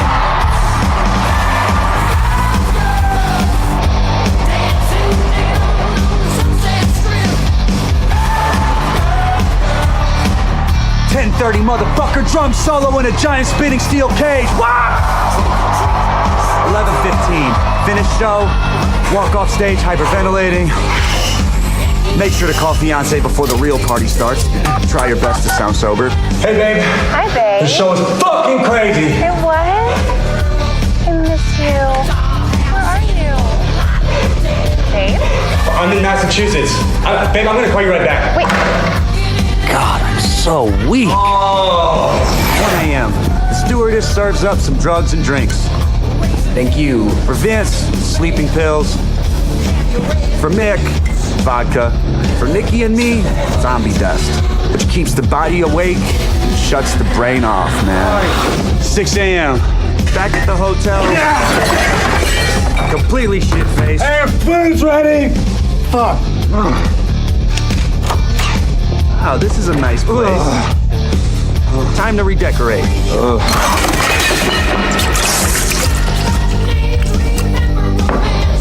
Yep, move the TV over here. No! What the fuck is wrong with you? Don't fucking come in here! Stop it! Fuck you, Dad!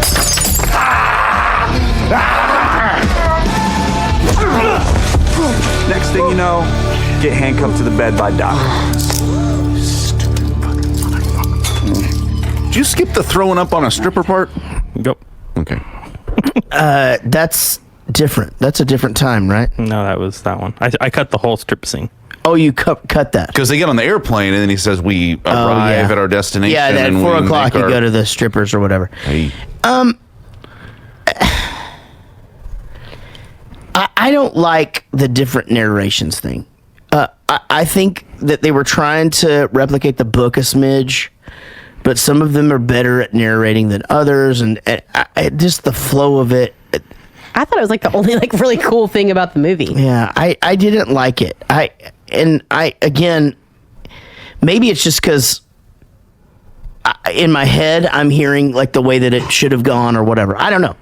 Not my favorite part. I agreed with Casey. I'd like it was little vignettes that were kind of like outside of the story, but kind of relevant and comic relief. I do think you're right. I think some of them are not as good at narrating, and that is what it is. You had said, earlier, you're like, this would be a hard movie to make. I actually don't. I think they made it perfectly. I just think the acting wasn't great in the first half, but it was weird because I feel like they kind of picked up on the second half, and then you like when the movie's over, you're like, that was pretty good. Yeah, but exactly. The first half, you're like, this is total shit. That's what I think so too. I think again around that time of the last clip. What was the last clip? Around the time that Razzle passes away, it starts to pick up and it becomes a movie. I almost feel like I didn't need the early shit.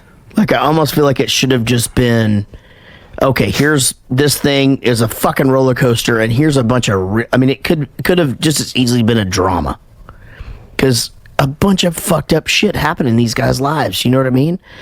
And we get to the end, we don't even explore half the shit.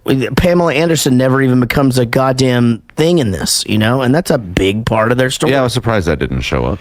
Yeah, but and again, I just don't think. And they skipped the whole Home Sweet Home era, and now we're in Girls, Girls, Girls.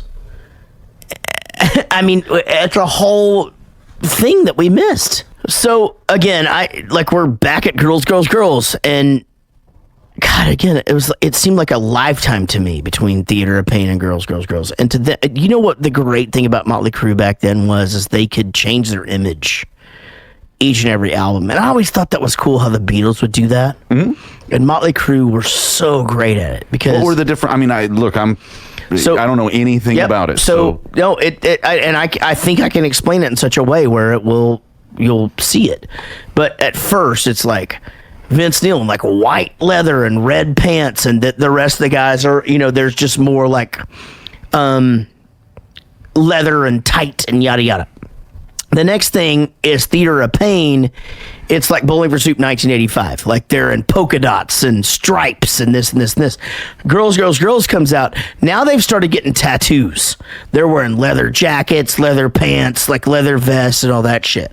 So Nikki's mom, this deal with the manager bringing him down, I don't know if this happened. I would have the same reaction. Your job is to know what makes me happy.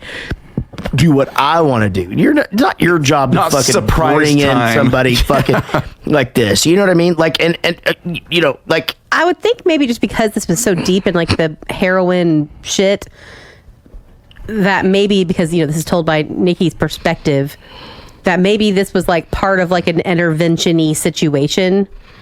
I thought about that. And maybe it wasn't just like this kind of like, surprise, your mom's here, because they knew his relationship. He calls himself a runaway all the time. Exactly, yeah. You don't write songs, and they have to know his whole story. So I just wonder if that's exactly the circumstances. Well, so... Also, that lady's a shitbag. I'd be pissed. The wedding happens, and I remember seeing these photos, and it's so crazy it's so crazy now, though, when they show the real one, towards the end of the movie or at the outtakes, because to me they look so cool. Like I remember just being like, oh man, like. So my buddy actually DJ'd that wedding. What? Mm-hmm. And you just never know what's going on. You know what I mean? His name is Riki. You might know him. Oh, Riki Rackman? Yeah, he DJ'd it. Nice. Yeah, so Riki Rackman owned the Cat House, which these guys all played at, and then would later go on to host Headbangers Ball.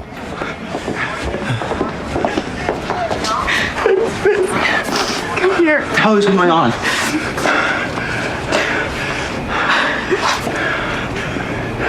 First, I thought it was a stomach ache. She had the flu. I thought she had the flu again, and then they thought it was appendicitis, and then they told me that she has a tumor in her stomach. She has cancer. Oh my God.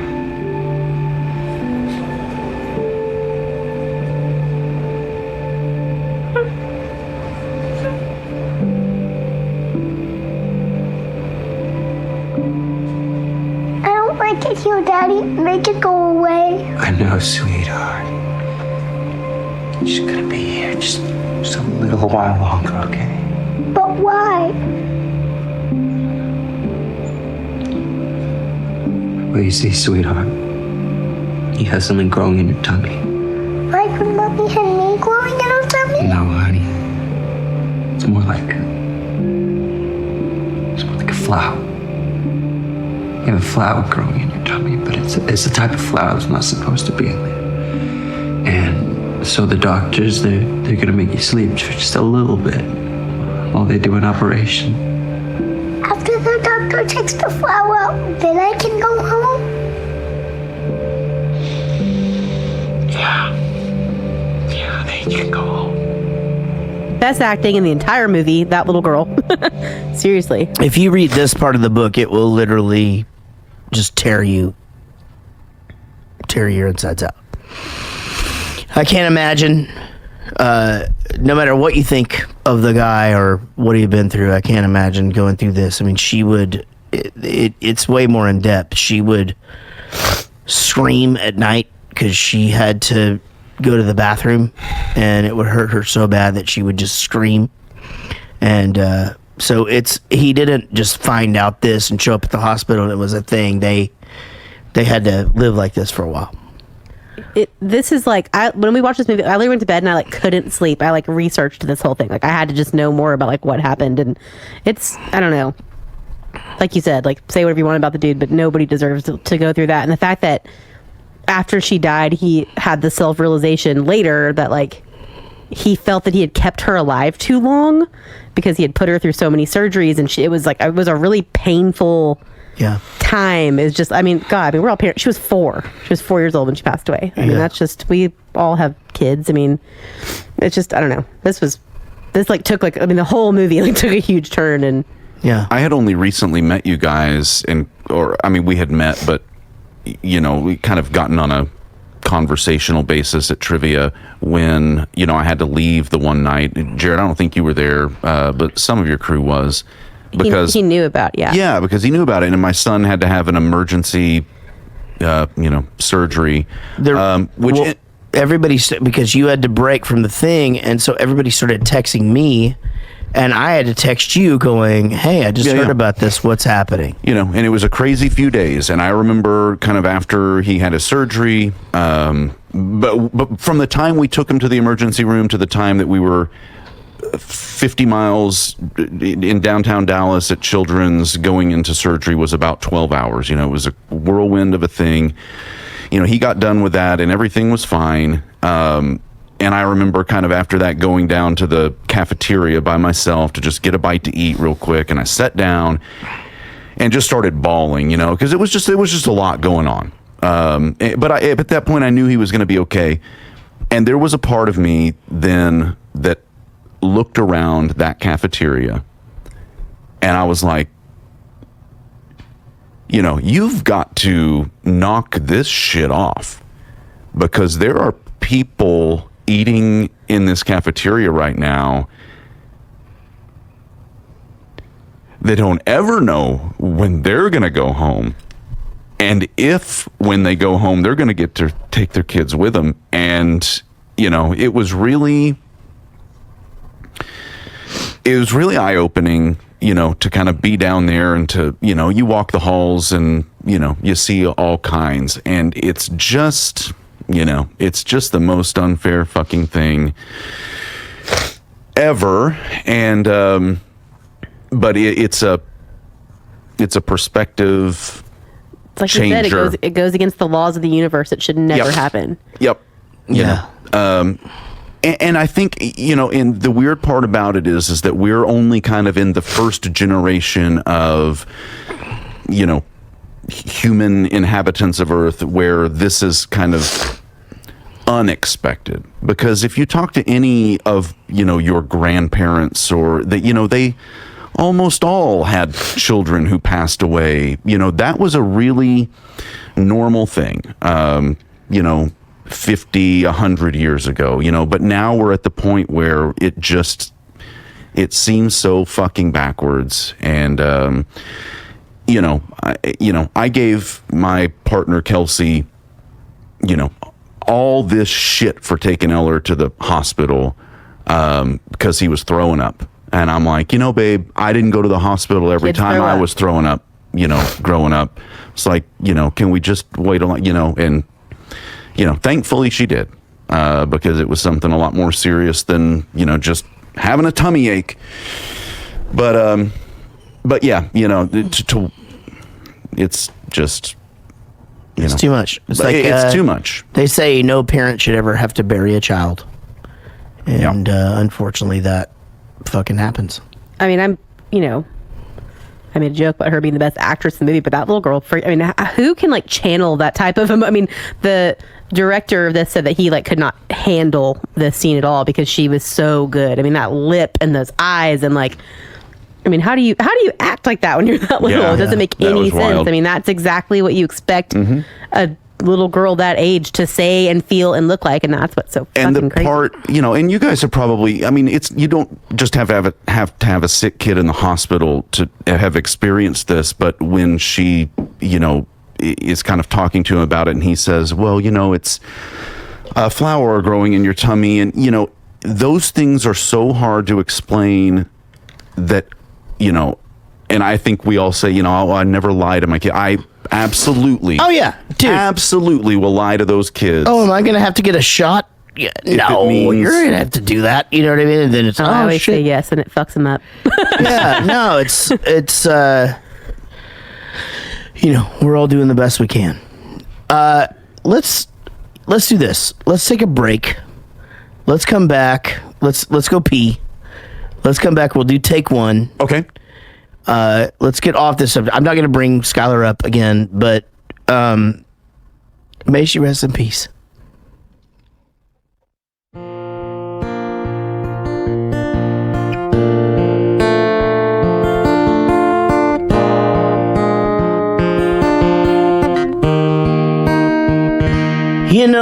I'm a dreamer, but my heart's of gold.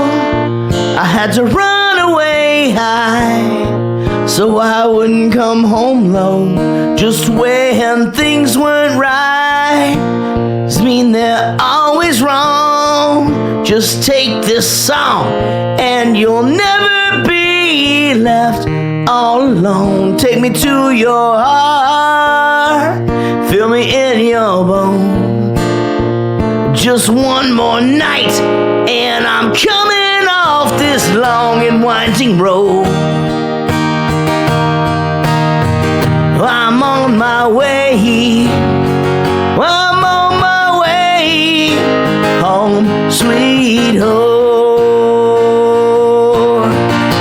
Tonight I'm on my way, I'm on my way home, sweet home.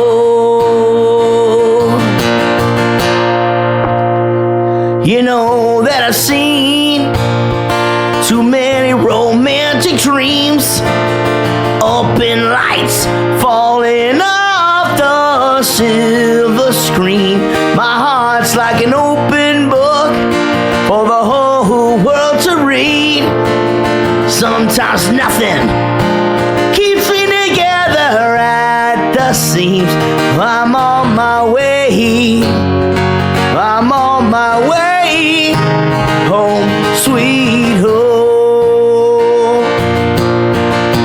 Tonight, hold on, I had to burp. Let's take 2 nights. That was a burp. Okay. Tonight, I'm on my way. Just set me free, home, sweet home. Home, sweet home. Home, sweet home.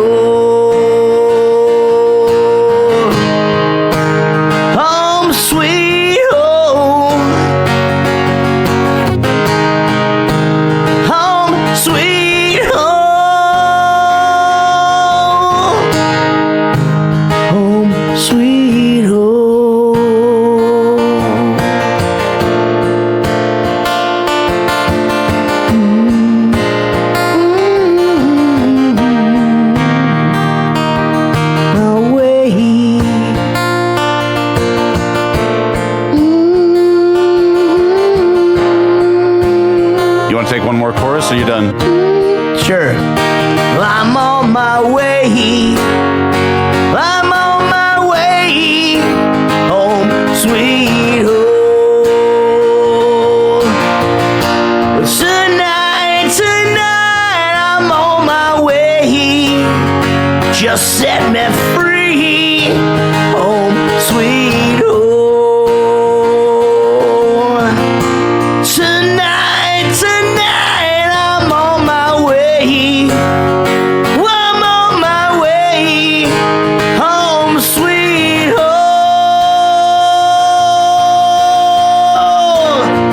I'm on my way. I'm on my way home, sweet home.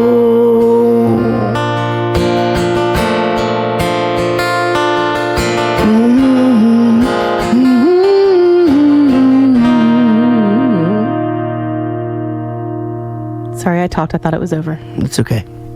That's fine. Give it up for us. We did a pretty good job. How insanely insane. And those of you not in the industry. So all of us. Well, I mean, just hearing this deal of Nikki Sixx, just like their band's going to shit, and he's just like, apparently like they owe him a bunch of money. I mean, and he just goes, "I'll just take the catalog." Jesus Christ, how much money has he had to have made off that? And bands that would kill for a And it wasn't that easy. It couldn't have been that easy, no. They took it from 8 figures to 7 figures, I think, like for the catalog or whatever. Like that was like the deal they made with like. Say again. So what's the deal? With I read it. It was like they were owed 8 figures, and they took off an entire figure. Yeah, essentially. Yeah, so they essentially bought their shit back for $1 million or so dollars. Yeah, and then. But here's the thing, I realized what happened after that. You literally hear their songs all the time, and Nikki Sixx is fucking stoked. Nobody owns their music, right? Like, well, they said the Beatles don't even own their own music, and he said the Beatles fucking should own their own music. They should own their own. But Michael Jackson owned the Beatles music at some point. And then what do? Shove it in some young kid's asshole. Oh no! Wait, no, I shouldn't say that. Mm-mm. Should we edit that out or probably?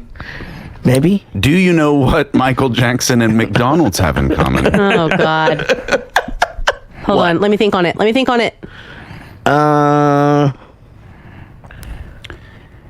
Okay, go ahead. It's 40-year-old meat between 5-year-old buns. Shut the fuck up! Oh my God! I quit the podcast. No, come on. There's never too soon.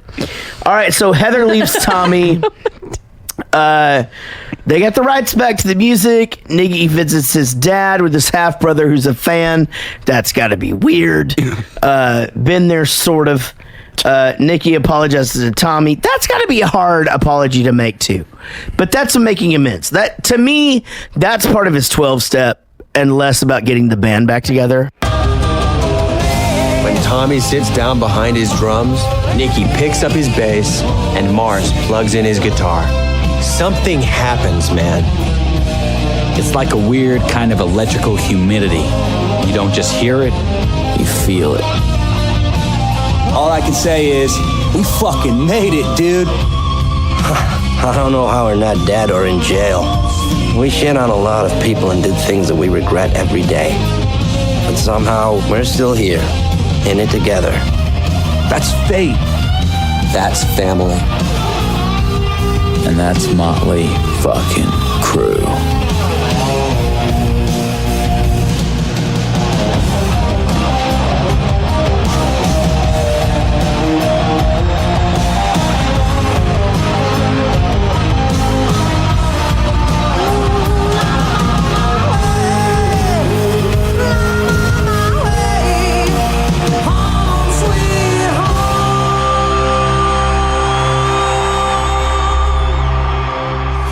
Little vocal trick there. So, well, I'm on my way becomes, I'm on my way, right? So we do that shit all the time. I'll like tell the girls, like, just cheat that. Don't say and, just be like, we can.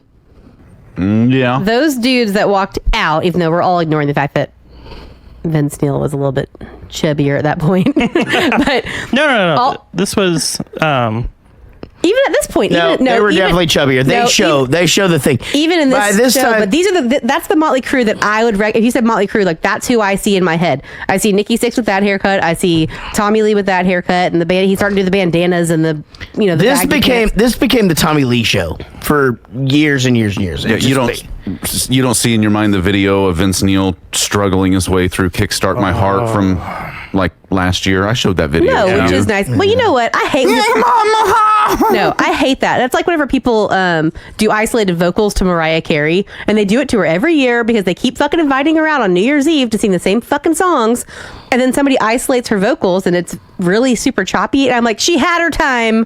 She was the greatest. Yeah. She hit notes nobody ever fucking could. Leave her alone. He did just fine. Yeah, I mean, look, they were on top of the world. What is happening right now? I don't know. They were on top of the world. They weren't on top of the world, and then they came back and did it for 20 more years. Like, I saw them on a side stage at Download Festival. That's insane. And it was just the Tommy Lee show because the rest of them had to go and like breathe and shit. So like he would come out and like, he would like, it's stupid. He's the most famous guy in the band, Hey guys, seriously. God, this is so much fun. Hold on. Let's check the email box. Email us at jaredgoes-to-the-movies@gmail.com. Mitch Bergeron writes, "Hey y'all, love the show as of late. My question is, out of all the movies you have reviewed, what movie would you say could be made in 2019? And what movie do you think wouldn't make it in 2019? From your friendly neighborhood Canadian, Mitch Bergeron." Any movie where people are doing, because even this one, this one what kind of was made in 2019. Yeah, but I'm saying that. Oh, okay, I see what you're saying. Isn't he? Have reviewed. Okay, sorry. I'm just saying, like anything where there were cell phones involved, it just couldn't be a thing. So could you make it in that? I don't understand. You're fucking up the question. So Casey. we've said before. I'm trying to remember a specific. Yeah, this movie instance. wouldn't make sense on this day if they were because you made. just call somebody and go, "Hey, fucking send the police here." Or maybe it was in Better Off Dead where they made a couple of cracks that today you absolutely could. Oh, there's a bunch of that in a movie. There is a bunch of that. I don't know if that's the point of his question or not, but all right. So which ones do we think couldn't be made today? What movie? Couldn't be or could? Both. Of all the movies we reviewed, like a remake, I assume is what he's talking about. Like Back to the Future should not be remade. Which ones should Well, not? the strongest one of all time is that Serendipity movie. That they would have just exchanged numbers, and then that would be the and end he'd of be that sending her dick pics like 3 hours Yeah, later. that's the end of that deal. Hey girl, you up? Romance. And yeah, that's it. Which one would? All of them that have. What? All of them that don't have cell phones? No, all of them that have been made after cell phone periods. I don't know. Right. All the new ones we've done. I don't know. There's plenty that couldn't be made now. The Burbs. I don't know. Do a fucking background check. Jesus Christ. Step Brothers could still be made. Yeah, I mean that movie's not so old that. No, they had cell phones, and they ask modern questions like, "What happened to the white dog poop?" Yeah, that's a thing. Sarah Silverman actually came up with that joke. I'm too old for that. Or too young for that. I don't think I was around. You for never white saw white dog poop? I mean, it was a thing for a long time. Have we ever got to the bottom of that? I feel like we looked it up one time. Yeah, Is it like regional? No, it's what they used to put in dog food and the way that the dogs would process. The dog shit would become white. So stupid. All right, question. Next. Ashley C. writes. I didn't make this up. I mean, I don't like this one because it's not someone telling me how great I am. All right, Ashley C. writes, "Thank you, Sean, for all your hard work. It is much appreciated." That's it. Oh, good for you. We've been over this all night. Yeah, but he is kicking some fucking ass. My name's Sean. I do the job all the time. And you know what? We'd be nowhere without him. So that's true. We'd be somewhere. Just be somewhere like way shittier. Yeah, be somewhere with 4 comments on every Facebook. That's probably true. We'd be back at the burbs. Thank you for sharing, Chris Jacobs, Greg Lee, Chris Pulse, Mitch Bergeron, Ryan Howard, Woody Chambers, Colin Blow Band, Jarrett Reddick, D'Angelo Vickers, Tess Green, Jarrett Reddick, Aaron Hannon, Jordan Ducrow. I said that. Mark Fried. Joey, what? Where'd that come from? I wasn't looking. Joey Bishop. That was Eric. Oh, Joey Bishop, Nellie Bertram.